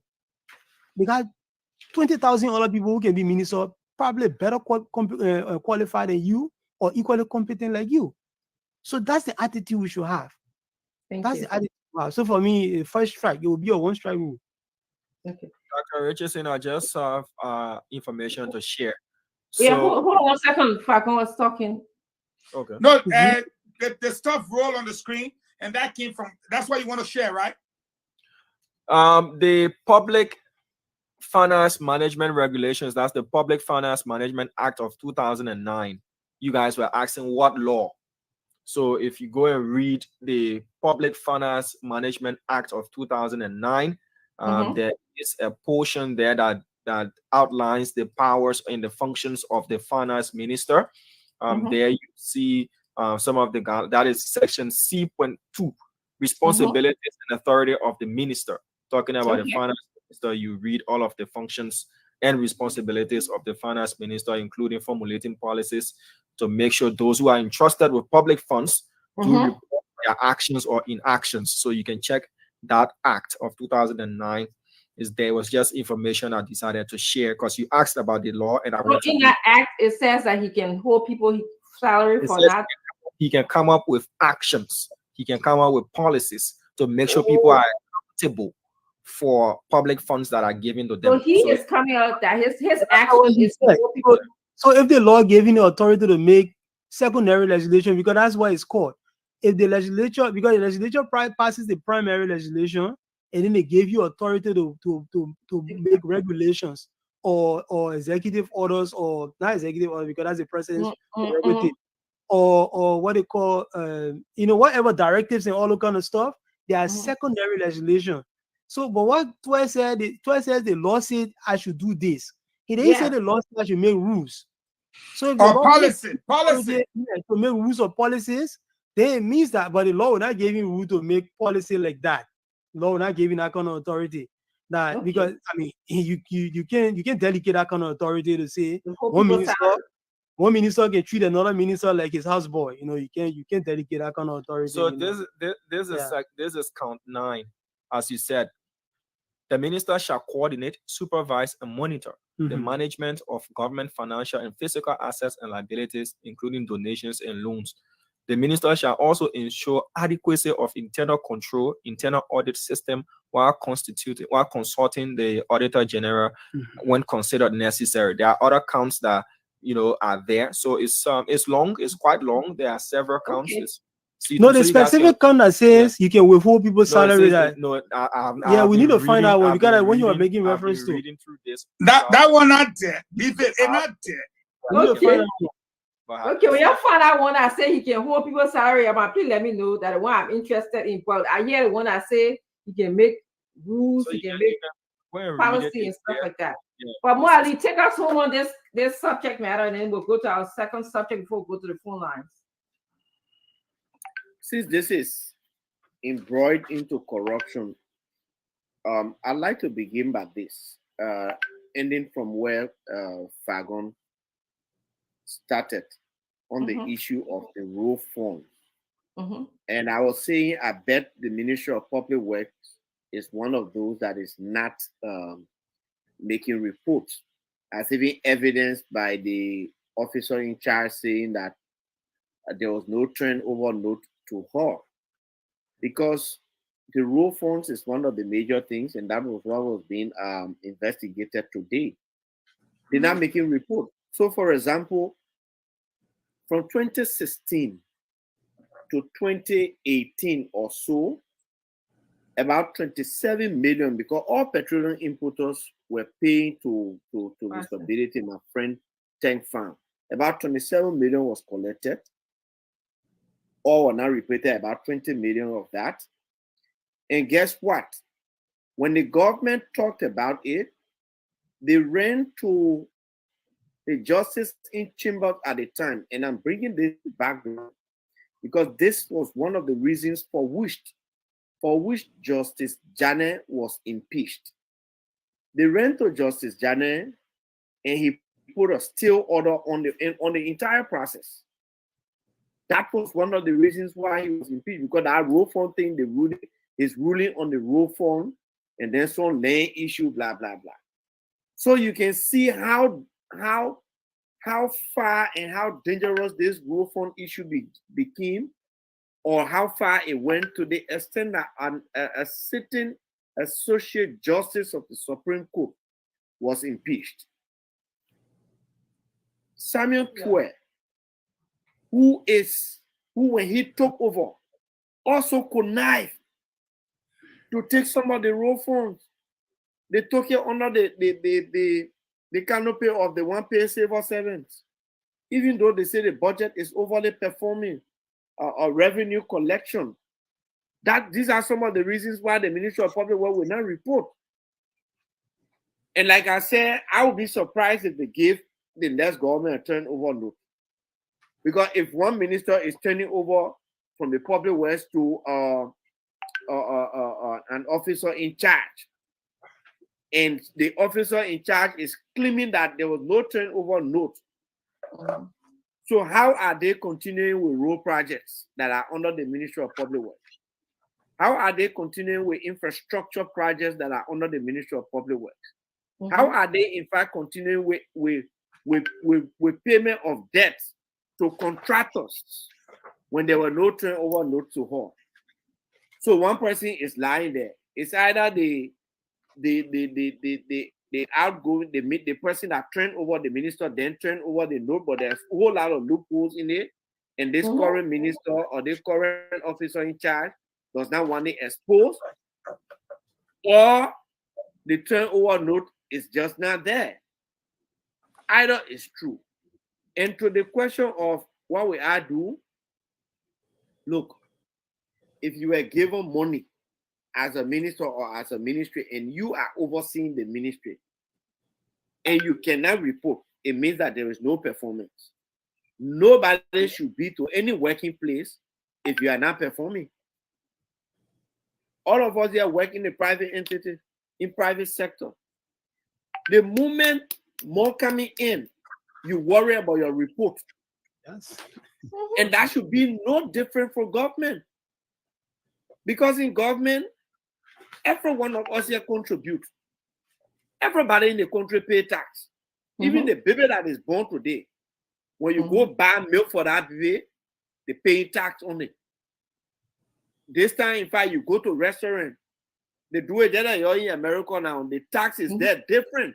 You will see the tax is written on the I think they call it GST or something. And that money that going to government, then we'll get our high-end money. The one who work for or who hustle for, somebody just sit down in the corner and eat it free of charge. Yeah. Then they say, you know, that government. So they must be fired on first offense. You report, you sack. There are so many qualified librarians who want to work and contribute honestly. If the dishonest ones are there, take them off. Yes. That's my take on it. Yes, Liberia got to be developed one way or the other, and it's very surprising that this hearing, you know, Mr. Fagon and buttressed by you, Marley, that there's no continuity. Like this report are being missing, you know, what be it the road fund or any other fund, those reports are so instrumental to, you know, the continuity of government. So let's move on, and we only have a few more minutes, and we'll just Can I wanted to say something. Go ahead. And tomorrow we elaborate on it further. And Dr. Fencing, you were right on this platform when I said to Musa Belete, you owe 5.9 million. He sent some documents that he was only owing 400,000 today. LRA and the road fund appear in front of the Senate. And what the LRA said, he has not paid one dime. He owes 5.9 million. LRA was very specific. And then the road fund confirmed that that document that they put up about the 5.9 million is legit. He owes that money. Now, the Senate is like, how are we going to do this thing? 20 million projected into the budget, and now people are saying they don't even have the money to pay. So what kind of budget are we operating? And I'm submitting to you, these are some of the things, when you see people like us say, Mr. Kumi should go back and kind of look in his circle and see what's going on, especially with this new revelation. I'm sure Kumi should come out and say, Belete, you're my friend. I'll drive you around in the car. But you took this money. It's the Liberian people tax money that they pay. They didn't borrow it to you. And now you owe the money. The two institutions have gone and said, can you settle this matter for the sake of my character? Because I'm preaching clean hands. 5.9 million is no small money. So again, I put to you that this is scary. That this is happening, and tomorrow we'll play the tapes in bits and pieces so you can see it and hear it. I'll be surprised, and I will call on Delon to resign if that lady is confirmed. You already start lying for people. and LRA is coming up now and exposing you, you should go home. You shouldn't be there. So you shouldn't be fired now. They should be fired from right today. They should go home. So yes, and I'm glad that you on that topic, and we're moving. Let me just say something quickly. Fagon, do you think it would be a good thing to be asking the government to, especially where they illegally impeached or Supreme Court justice over this particular matter? Do you think it would be a good thing to be pushing these government people to drag Mr. Belete to court to squeeze the money out of him, instead of just bashing it on another person all the time, as if to say the person has some kind of fiduciary responsibility to make sure one of his supporters pays money that is owed to us? I mean, why continue doing that? Our Supreme Court justice was illegally impeached because of this same thing, and these people impeached him because of the thing 3-4 years ago, and his stuff is still simmering up to today. So why can't we just put pressure on them to go after Mr. Belete? Under the law, if Mr. Belete can pay the money, they will liquidate his assets and get as much as they can get from it. That should be the core. So forget about this every time. No. First, let's have a correction. Everybody's time. Let's stop that thing again. The people who have responsibility to deal with the issue, let's go after them. Okay, thank you. Thankfully, I didn't interrupt you, but I'll say this to you. When you say a chief justice, an associate justice was illegally removed, I would prefer you use the legal mind to say he was fraudulently removed through the legal means. He was illegally removed. He was illegally removed. I'm not going to argue over over terminology here. What is illegal about impeachment? There's nothing illegal about it. Well, the law says you cannot impeach him for something that he did as far as he was. It's legal. It's illegal. Okay. No, why I can't finish? Chancellor Parker, just let me finish because no, just trying to correct you. We can proceed to what you want to talk about. You cannot correct me on that one. I will tell you that. Mr. Fagon. Here is why. You cannot go to a jury trial, and after you present your case, you as a lawyer, and the jury say we found this man not guilty. Talk about Justice Janice, please trust me. That's what I'm talking about. Yeah, but not today. You cannot go, Dr. Richardson. The Senate acts as a jury. I'm a political science student. That's an illegal impeachment. Let's proceed. This thing was no, we will not proceed. I will use this opportunity. It was an illegal impeachment. So don't come in. Everyone there was screaming it. Let's get the wrong thing. Okay, give me chance. Listen, I'm going to let you pass. Give me chance. I've let you talk. Let me talk. The librarian say, "Oh, if I go, you can interrupt." But they leave you talk. They want to talk, you talk. They want to talk, you talk. Let me talk. That offensive say you talk your I'm gonna talk my Let me talk my The Senate acts as a jury in this trial of an impeachment. Both sides present their case. And the jury, which is the Senate in this case, will vote to make a determination whether you're guilty or not guilty. And if they do, the ruling in your case is impeachment. Does that mean what they did there was right? No. But the procedure there was legal. Yes. I'm teaching here, Lami. That's the way it works. Okay, so at the end of the day, my man, Eugene, we go back to the road fund. Let's move on. I mean, I finished that thing. They were involved in the spin that thing all gonna way, so he won't defend it. Like the reason why he stayed talking. Okay, listen. We got another topic. Actually, I'm moving along. Let me finish on the road fund. He asked a question. Let's move along. We are going to discuss, as you talk about that, how did Musa Belete? She want to talk about Musa. No. Okay. No. Okay, I want us to talk about Musa Belete. I want us to talk, but also today, I read in Daily Observer that CINTAL, the Center for Transparency and Accountability, because Musa Belete is accountable to the Liberian people. I agree. Okay, I agree that whoever is in charge of having him bring his receipts or whatever should do that job.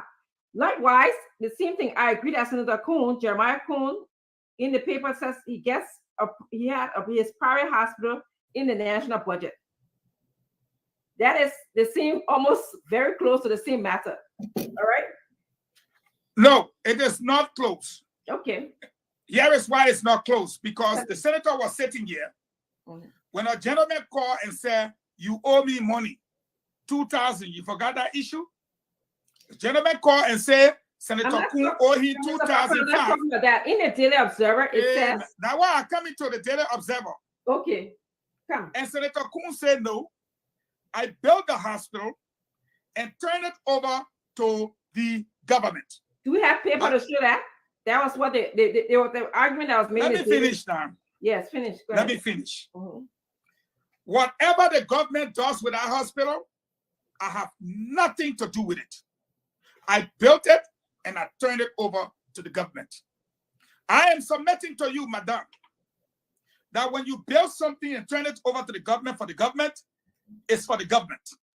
The fact that I built it does not mean I'm the one running it or own it. If anyone has an issue with money in the budget for that hospital, they should talk to the government. Now, if you want documentation with respect to that, then, of course, I submit to you that you ask the government whether the hospital is for Mr. Coon or is for them. They will be the best people now to explain. I think that's what's supposed to happen, because he said, yeah, right before you, the gentleman called and said 2,500. He said, "I don't owe you. That hospital is for the government. And the government is supposed to take care of her responsibility, not me. I was the one that built it, but I am not the one running it or own it now. It's for the government." Okay. And I think we will stick with that until someone else is proved otherwise. Thank you. We Thank don't you have a very lot of much. time. We're going to be moving up. Okay. In today, the next topic. Okay. Today in the Daily Observer, Cintal, the Center for Transparency and Accountability in Liberia, reported that Jeremiah Coon used his political influence to secure public funding to operate his private clinic, his clinic he built. He argued that what Falcon is arguing right here, Mr. Falcon is arguing right here, that he turned the hospital over to the government. But Cintal said they didn't find any transfer papers to say, the government is now the owner of this hospital. So again, in speaking about this whole accountability issue, okay, I wanted to sort of get your opinion on, is this a violation if we can find transfer paper or not? Or if we can find transfer papers, then we can kindly say that, there's no violation here. But anyway, we'll come last to you. We'll go with Councillor Lami Parker. Please go ahead. This allegation against the senator is nothing new when it comes to how the legislature has operated. They put these fraudulent amounts of monies in the budget to carry out personal agendas, either paying people's school fees or building things for themselves and stuff like that. I mean, it's unfortunate that it's linked to somebody who is being termed to be rescued. How can you be rescuing the country while at the same time being accused of corruption? So the key question here is, if by some kind of if they come to power, because they've claimed that if they come to power, they will audit the previous administration. I hope that audit also includes the legislature. So if you're going to audit the previous administration and your potential vice president is being accused of corruption, can they tell us tonight? And I'm putting this challenge to Mr. Ali and Mr. Fagon. Can they tell us tonight that they will prosecute Mr. Coon for corruption, and the audit will also include the legislature if they are found wanting, because they are not immune from the law. They're not immune from prosecution. They can be prosecuted for anything other than views expressed in the chambers or in the legislature. Other than that, they can be prosecuted for anything. So will they commit to prosecuting Mr. Coon for corruption when the audit found that he's wanting? And if that would be the case, why take the risk of nominating somebody for vice president and then having to send them to prison and replace them with an appointed vice president? Why put the country through that? This is not new information. This is an information that's been out there for a while. These are the kind of corrupt things that have to stop in this country. Our government officials have to stop being the biggest philanthropists in the society. And that's happening all over the place. They put monies in the budget for self-aggrandizement, and they do all these things, all these crooked things and stuff like that. Centaur is a very credible organization. Centaur will not be putting that information out there if they were not sure what they're putting out there. So it's a challenge to all of us. If we want to rid the country of bad governance, all the bad characters that are being involved in bad decision making are people who got to keep far away from power. Absolutely far away from power. We cannot allow them to come close to the horse of power if they're being involved in this kind of sleazy bad decision making. And the information out there about Mr. Kun is worrying. You know, you can't really have somebody that are close to power. He has to be kept far from power. So I'll put a challenge to them tonight. Are they going to put him on the list of the people who vomit our money? Firstly, investigate them and make sure they vomit our money and send them to prison if they are found wanting. Are they going to commit to that? Because these are two people who are high up in the Unity Party campaign. You know, this is something that let me go first. Thank you. Yeah, Mwali, and I took the challenge, Councillor Kpagoy, and thank you for making the point. And we will really clarify this. The first thing is, Councillor Kpagoy, I have been working with and because he puts a challenge to, please give me a little bit of time to explain. Yes. I've been working with Ambassador Baka very closely since 2016.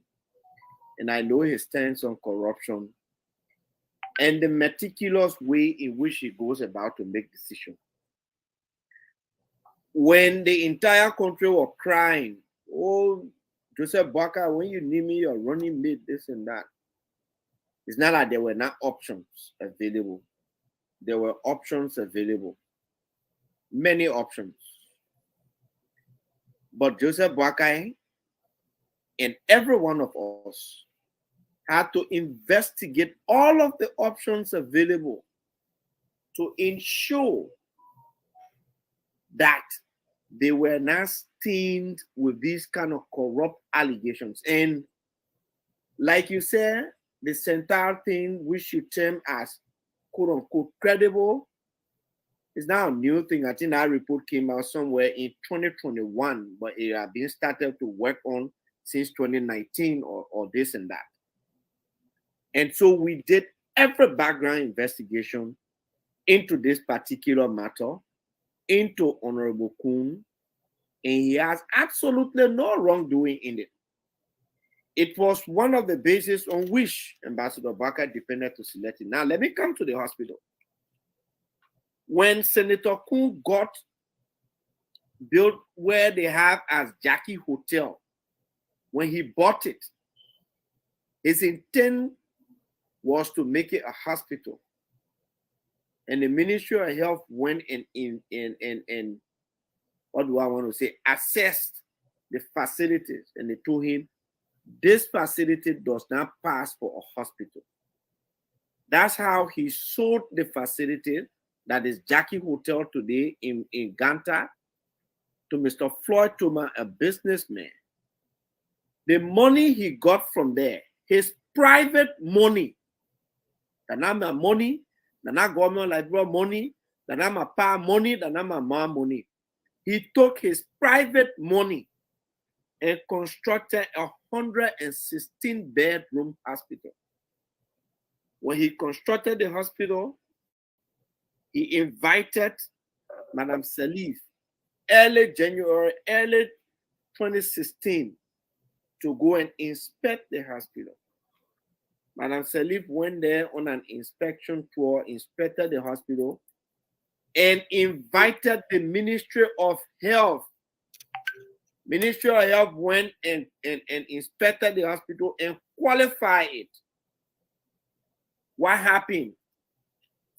In July of 2016, an array of government officials led by Ambassador Boakai and the current Vice President Joel Howard Taylor went there and dedicated the hospital.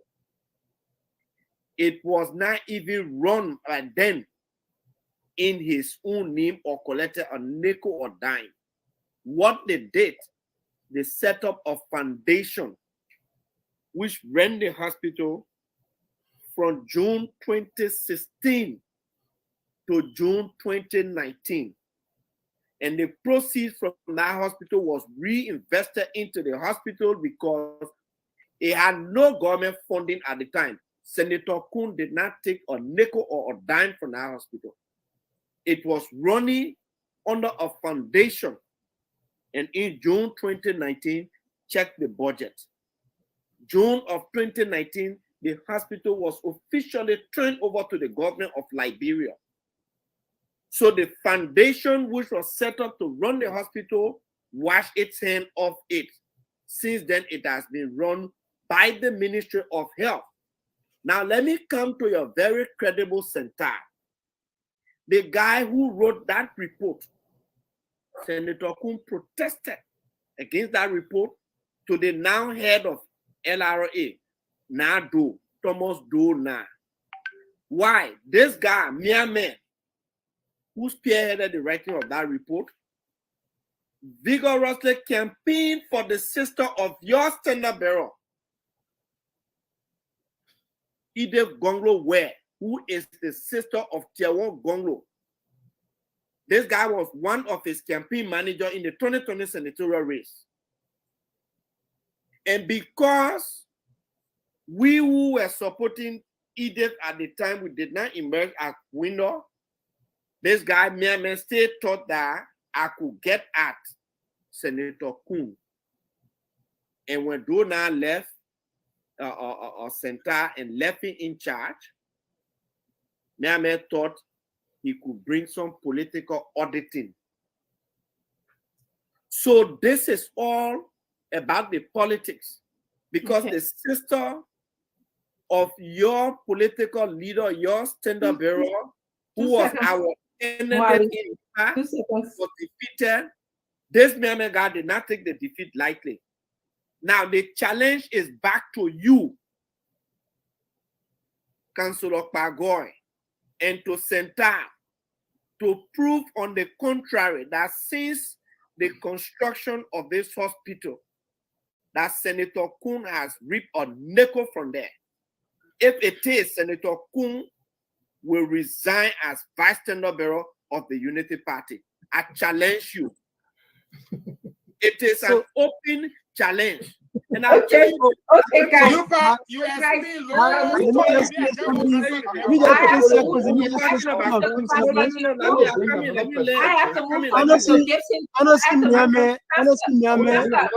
back to you. Let me just go to Mr. Gibson Jaru, okay? They may ask me too, or you say I'm gonna answer. Okay, but me, I want long story. I don't want to get short answer. Gibson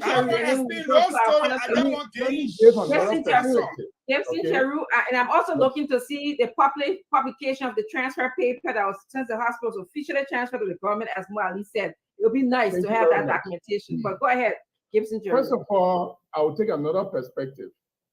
Speaking from my position as editor, I believe the reporter did not finish the story, because the story has become Center and Kun words. I think there are other places they need to go and verify the story. The Ministry of Health will be the right place to verify the story. The Budget Bureau will be the right place because before an item is included into the budget, the Director of Budget will have an idea of why it is being included in the budget. They can also visit the Senate. One correction quickly: we don't have Budget Bureau. It's now all under the Ministry of Finance. Yeah, but they're still there. They still got a Director of Budget there. I know they merged everything. The Department of Budget. So they need to go there and verify this story, because the Ministry of Health will definitely know if Senator Kun has or did actually turn over the hospital to the government, and the government was now the owner. The other question we need to ask ourselves with, when you say turn over, it raises a lot of questions for me. I'm thinking about leasing. I'm thinking about giving his building to the government to run the hospital in there. the and hospital he's with not all receiving of the any compensation. structures. Where's small man? Where's small Now man? that one be answering why he going So, Ali, on. let me tell The you, Ali, hospital, go ahead. No, the The entire hospital is honest. structure, then you will be the interrupting his thought. everything No, Ali, was I turned beg you. over to the government of Liberia as a property of the government. It was not leased. Senator Kun does not receive or make or sign from it. Mo Ali, unfortunately, we need our journalists to go after this story, because for I agree someone with to you. build, I agree with you. for individual to build a 100+ bedroom hospital and everything is just given to the government free of charge, it smells a lot. Okay. It smells a lot. Thank you. I don't want to buy I'm that going to story. ask a question. I'm going to ask a question to now you, Gibson, because you're making brilliant points. The journalists should investigate. Councillor Kpagoe, in the coming days, if the foundation that turned over the hospital to the government produce the document, the turnover document, will you come on the show and apologize to Senator Kun for falsely accusing him? So, Mo Ali, you mentioned Anasi Miame. Anasi Miame was a huge supporter of our candidate. No, but let me answer my question now before you go to Anasi Miame. Anasi Miame is the executive director of Central. Anasi Miame can defend himself sufficiently. While Anasi Miame and you were in political campaign, is something that I think it will be good for Anasi Miame to come onto the program and discuss. Because as far as I know, I don't know Anasi Miame to be involved in any political activity. I don't know that. I mean, I've known him for a period of time, and I've never known him to be attached to any political activity. So to be saying that Anasi Miame did a hatchet job against Senator Kun because of some Nima County elections, that's news to me. And you're saying that you are eyewitness because you and Miame were in campaign together against Senator Kun. So it's on him to clarify that. As far as I know, Central is a credible organization that is funded by credible institutions. They will not be putting information out there that they've not investigated. They won't. Okay. And the Daily Observer now decided to take the report. Where's Mr. Gibson? The Daily Observer decided to take the report from a credible organization, Central. Is the Human Rights Watch put a report out there? Human Rights Watch will not just put a report out there that they've not vetted properly. Transparency International, Central is a Transparency International chapter in Liberia. Transparency International will not be putting a report out there that they've not vetted. Okay, thank you. Fakon, please come in. Come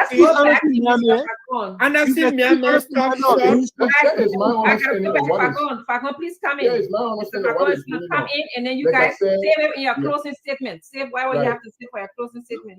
Yes, go ahead. Like I said, in my position. Mr. Gibson, I'm going to Mr. Fakon right now. Oh, okay. They call me also. I wanted to end my. You want me to close? No. I'm trying to. Slango, can we do 5 calls in Liberia today? Yeah, sure. You wanted to say something. That's why I was giving the opportunity. Everybody now told I was saying now because me.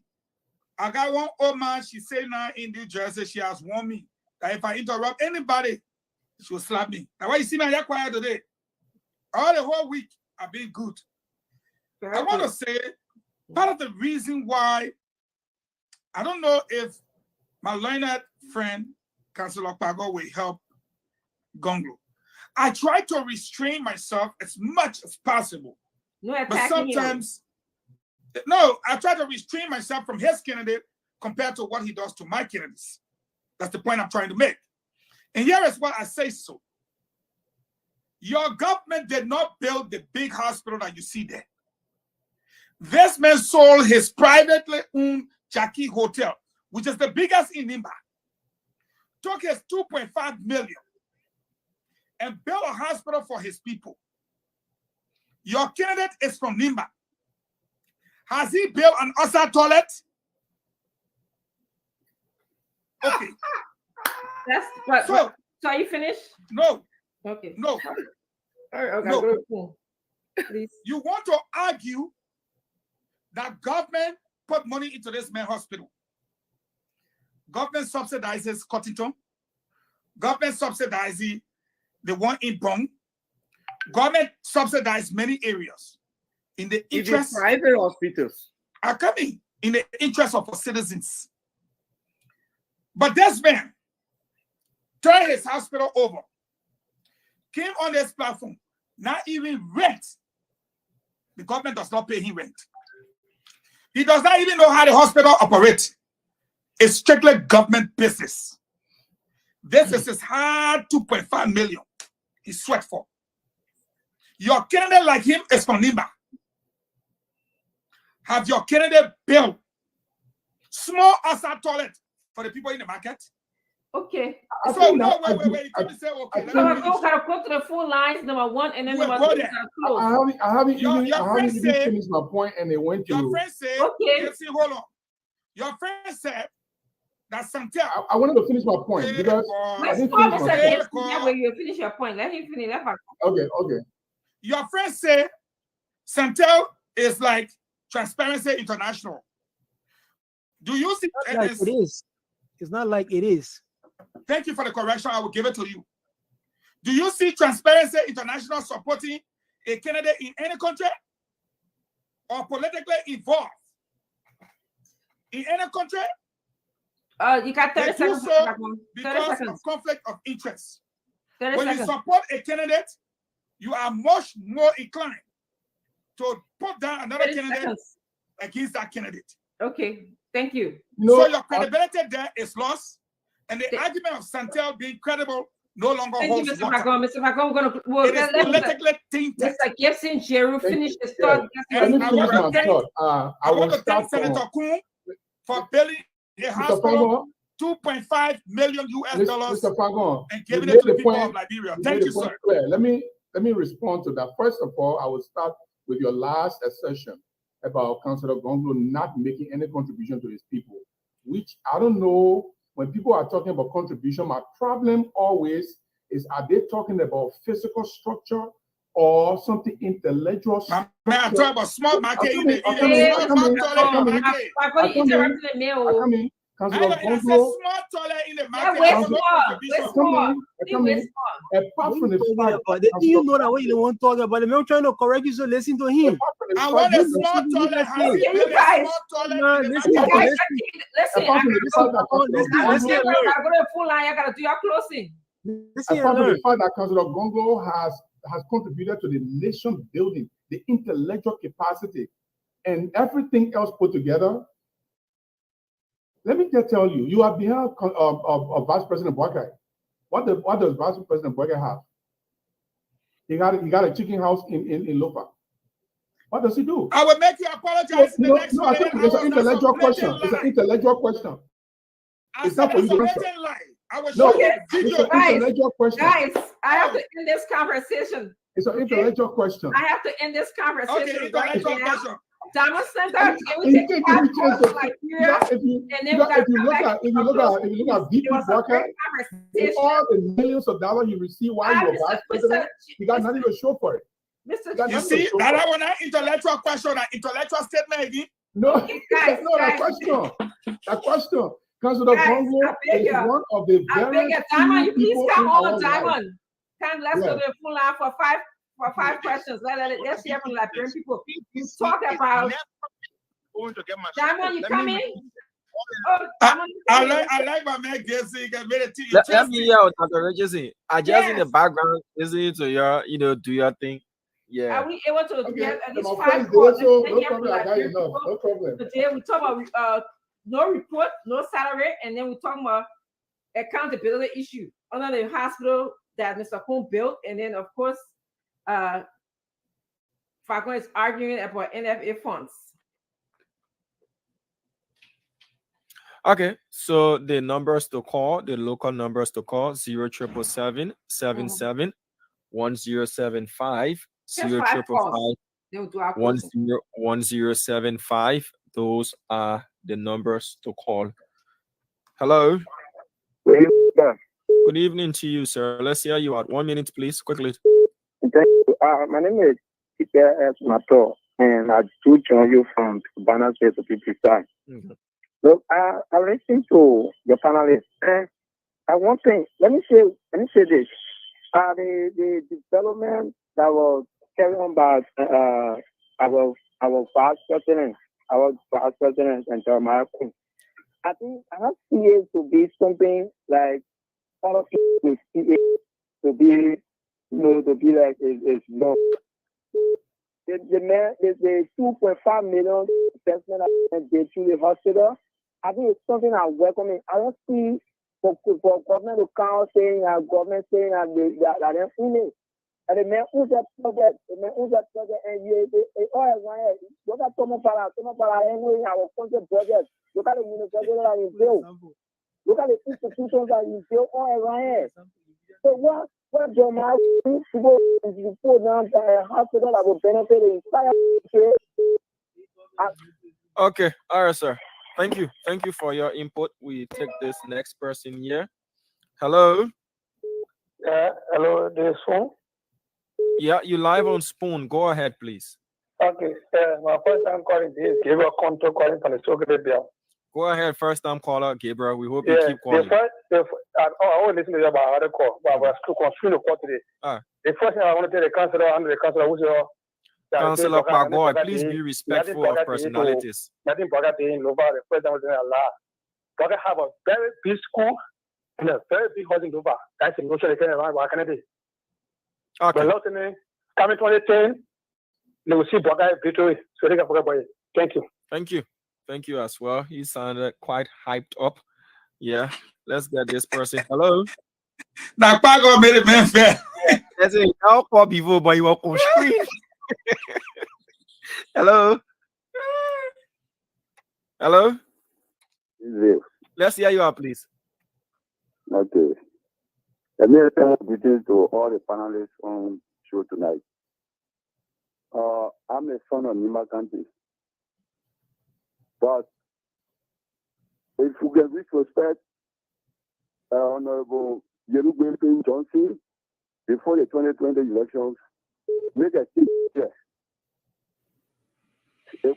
Concerning this same hospital, the hospital that we are talking about today in Ganta, on the FPNC road there, we mean E&J. The E represent the daughter of the rescue 2, and the J they represent the mother's name initial. So Senator Johnson, after that we're talking about that we allocated to that hospital, he said yeah, you make a statement and I quote. He said the money you not see, I will not give my support to you. I'm a man with principle. I had a recording. I will not give my support to you. All of a sudden, the next day, Senator Johnson said we are going to endorse my son in Ganta. So the journalist asked him. It's not the same man that he said he stole money. He put out okay, I said I'm not listening to it. So I said this hospital, let the people show real documents. Senator Kuhn cannot do nothing free for people in Nima County there. We were in Ganta, you know where we were representatives. You were so many things. Even the 16 billion. Honorable Philip Brown came out to say that the money was distributed to someone for a high school. And all of them, they said they were going to sue Honorable Philip Brown. So I said, I tell you, okay, I get evidence. Okay. Nobody sued Philip Brown in this country. All right, sir. You have to wrap up. We have to take other callers. Yamaku is involved in so many things, so many corruption attitude. Nobody should come and say, once you sit down over there and say, amen, the party, those things, it was a private property. He sold them. Okay, sir. But Thank the you. hospital is not free. Thank you. Thank you for your input as well. Let's take this next person here. Hello. Good evening, school family. Good evening to you. Let's hear you out, sir. Lawrence K. Mambo calling from Ghana. You're welcome. Go ahead. Oh, thanks so much. You know, before getting to my point, Councillor failed to answer Mo Ali's question whether he will come back over to this station to apologize and he just play around here. Now let me get to my main point, accountability. You know, the government just feel all Liberians, they are stupid. Let me just put it that way. Since 2018, there is no budget performance. So that I wonder the president can address the nation annually. Your ministers have not been producing budget performance. And Samuel Toy responsible and the horse responsible. Before you can pass any budget, I think it's supposed to debate on the first money that you have shared with the several ministries that are supposed to receive the budget. Now, you're giving your child school fee. Whether the child failing or pass, you're not seeing the report card. And another year, and you get the child school fee again and selling in the school. You know, they have been killing themselves, but they take everything as quality. And let me be very frank with you. More Ali talk about 10 over note. We're going to see where they started from and how they ended up. We're seeing that 10 over note. Okay, so you have to start wrapping up your comment. We want let everyone see what will be in that 10 over note. Thank you so much. Thank you. Thank you as well. Dr. Richardson, is there 6 more? No, that's good. That's good. Okay. Okay. Let's move to our closing comments because I don't think we have an international. Working on getting the international line, right? We do have it. Okay. So let's move to our closing thoughts. Let's please be mindful, at least 2 minutes each, so that we can at least we can get here on time. Get out of here on time. I want to start with Mr. Gibson. Yeah, good. First, okay, thank you very much. On 2 minutes, I'm going to use it wisely. Let me say something here. Lamin Bako, Councillor Bako will not have to apologize for anything. In the court of public opinion, Senator Kuhn is under obligation to provide the documents that he gave or sold the building to the government of Liberia. Before you do something like that, there will be an agreement that you enter. There will be an agreement that this building is now the property of the government of Liberia, or I am giving the use of the building to the government of Liberia. I retain ownership of the building. That document should be provided, and Senator Kuhn is under responsibility as a politician, as a leader who's supposed to show role model. He is under responsibility in the court of public opinion to provide the documentation. We are not supposed to be guessing about it. This is what makes it very difficult for our government officials to show transparency, because they always have something to hide. And I think Senator Kuhn has something to hide. And if he doesn't have anything to hide, he should give the document to journalists and say, hello, why are you guys wasting my time? This is the document I signed with the government of Liberia. I gave the building to them. This is the agreement that we made. I no longer own the building, or I own the building, but I don't have any control of the running of the building. Let him show documentation. We cannot be guessing, second guessing about his action, about that project. In fact, it raises more questions now than before that his inability to provide documentation shows that he must have been benefiting financially from that building. Okay, so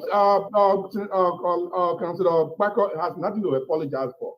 The senator still has a responsibility to provide documentation. Let me go to my last point. When people are talking about Councillor Gonglo, you got to be careful how you talk about this man. This man has taught people. He has built knowledge in this country at the level of the university. He has represented people free of charge. By the way, how can he ever be rich when he represents people free of charge? All the journalists in Liberia represent you free of charge. Anybody go to jail? Molba Molu, Akaras Gray, Jefferson Koji, all these people, including my own friend and brother, a publisher, Randy Sear, all of these people represented them free of charge, represented the press union Liberia free of charge. How you expect a man to get money to build skyscrapers like Senator Kuhn, who was making business? No, the man was paying. He was paying. 30 seconds, Mr. Gibbs, Mr. Jerry. 30 seconds. Okay. Pay attention to working in the interest of the people that matter, and that has what he has been doing all over the year. And he has employment. He has a law firm that employs people that put bread on people's table. So he's also making contribution to the development of the country, the social, economic, and human resource development of the country. So you have done more than anybody can imagine. Thank you. Mo Ali. Thank you. You know, I will correct few things. Firstly, Honorable Kun did not sell the structure. He gave it to Governor Liberia free. And Gibson is a very veteran journalist. We have a government that Senator Kun is contesting against that is going to whip on October 10, 2020. If Senator Kun say, I turned the hospital over to the government in 2019, June, and I think I lie, Gibson, you person to reason whether the government wants to see Kun anywhere. Who you think are going to be the first to turn him outside and say you lying? The government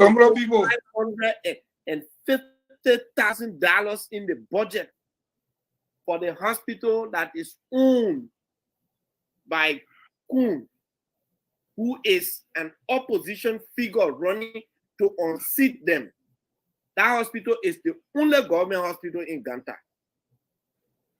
But it's not difficult. Okay, so let's assume that our Kun and I refuse to do it. Government against Kun now. Why can't we run to the government to say, okay, you know what happened? That put a member also. Does it ain't making some kind of sense here? You know, the only person who is under obligation, if he's lying on the government too is under obligation to come out to say, you know what? The body of proof. And I agree. Who is lying on all? Yeri said they never turn over the money we put in there is for social thing, and Kun is collecting the profit.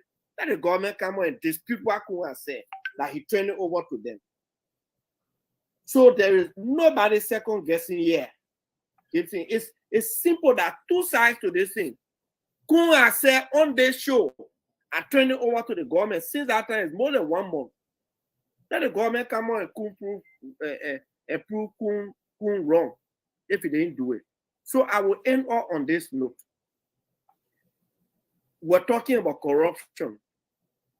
And I do agree that people who are caught into the act of corruption, whether that's my brother, that's my man, or whoever, the law should take its course. And that's why I said we did all of our background investigation. If Kun, through any of our investigation, was found to be in any form of corruption, Joseph Baka will not have taken him. So now we push the argument back to you. Oh, Senator Anderson Miame supported it. They've gone in the 20 election, senator election. That was his candidate. She was our candidate. Anderson Miame has no case. He did no investigation. How difficult is it to go to the government for Anderson Miame to go and prove as to whether Kun turned over the hospital or not? And as a matter of fact, private entities like hospitals and schools, they are being subsidized by government. So if it is only for the subsidy, Kun has said that when it was run by the foundation, government was subsidizing, buying drugs and paying some salaries. What is wrong in that? Let me say I turn it over, I'm not taking further. If the government, the government now is few accused and Kun is saying the wrong thing, and the government come out, then they will tell us why they are putting all that money in the budget. 30 seconds, Molly. Why are they putting all the money in the budget just to give it to somebody who is a mere opposition figure to them? So there is no two sides about this. Councillor Pagoy and Gibson. The government will show if Kun did not turn over the hospital to them. That is a simple argument. Case closed. Okay, closing argument. Thank you. Councillor Parker. Yeah, so for me, It's never been about whether somebody owns a house, except maybe it's a legal requirement of the person. Like to run for president, you gotta have certain value of property. So that's the only time I will speak about stuff like that. But I won't say this person doesn't have this. You know, so Eugene said that thing. And unfortunately, it's the same kind of ludicrous thing that Prince Johnson said before. Prince Johnson, who did not own or rack in the ground in the country before becoming senator. Before becoming senator, he didn't own anything. Then all of a sudden, he got up with that crazy talk that Councillor Gonglo did not own a house in Liberia. When Councillor Gonglo has built a house in a village, a very nice one. I've been there. Very nice one in a village. Blaise Opie. Anybody on the call will know where Blaise Opie is, they can go there and see. He built a public library there also in honor of his father. He didn't go asking government for money to subsidize that public library. For me, I have had only one stance on corruption in the country. It doesn't matter who does it. If that person is corrupt, the person is corrupt. If the evidence points in that direction, the person should be dealt with. There is absolutely nothing about it. I've had that stance from the time I got involved in politics when Mr. Taylor was president in the country, and that stance will not change. Not because somebody is my friend today, then I will change my views on certain things. I would never do it. I don't hate anybody. We're talking transparency here. The other person, somebody called and talked about a university in the Gardensville area that was built by one of these the SKD Boulevard, in fact, built by one of these senior government officials. Why should we allow these people to continue padding the budget in order to support their own pet projects? It's wrong. It's absolutely wrong. It doesn't matter who do it. If Councillor Gonglo did it tomorrow, I will condemn him the same way. The exact same way I will condemn him. I don't hate Mr. Kun. I've never met him before. He passed here, I will not even know him. I've never met him before. I won't say negative things about people simply because I want to say it doesn't matter who does the wrong.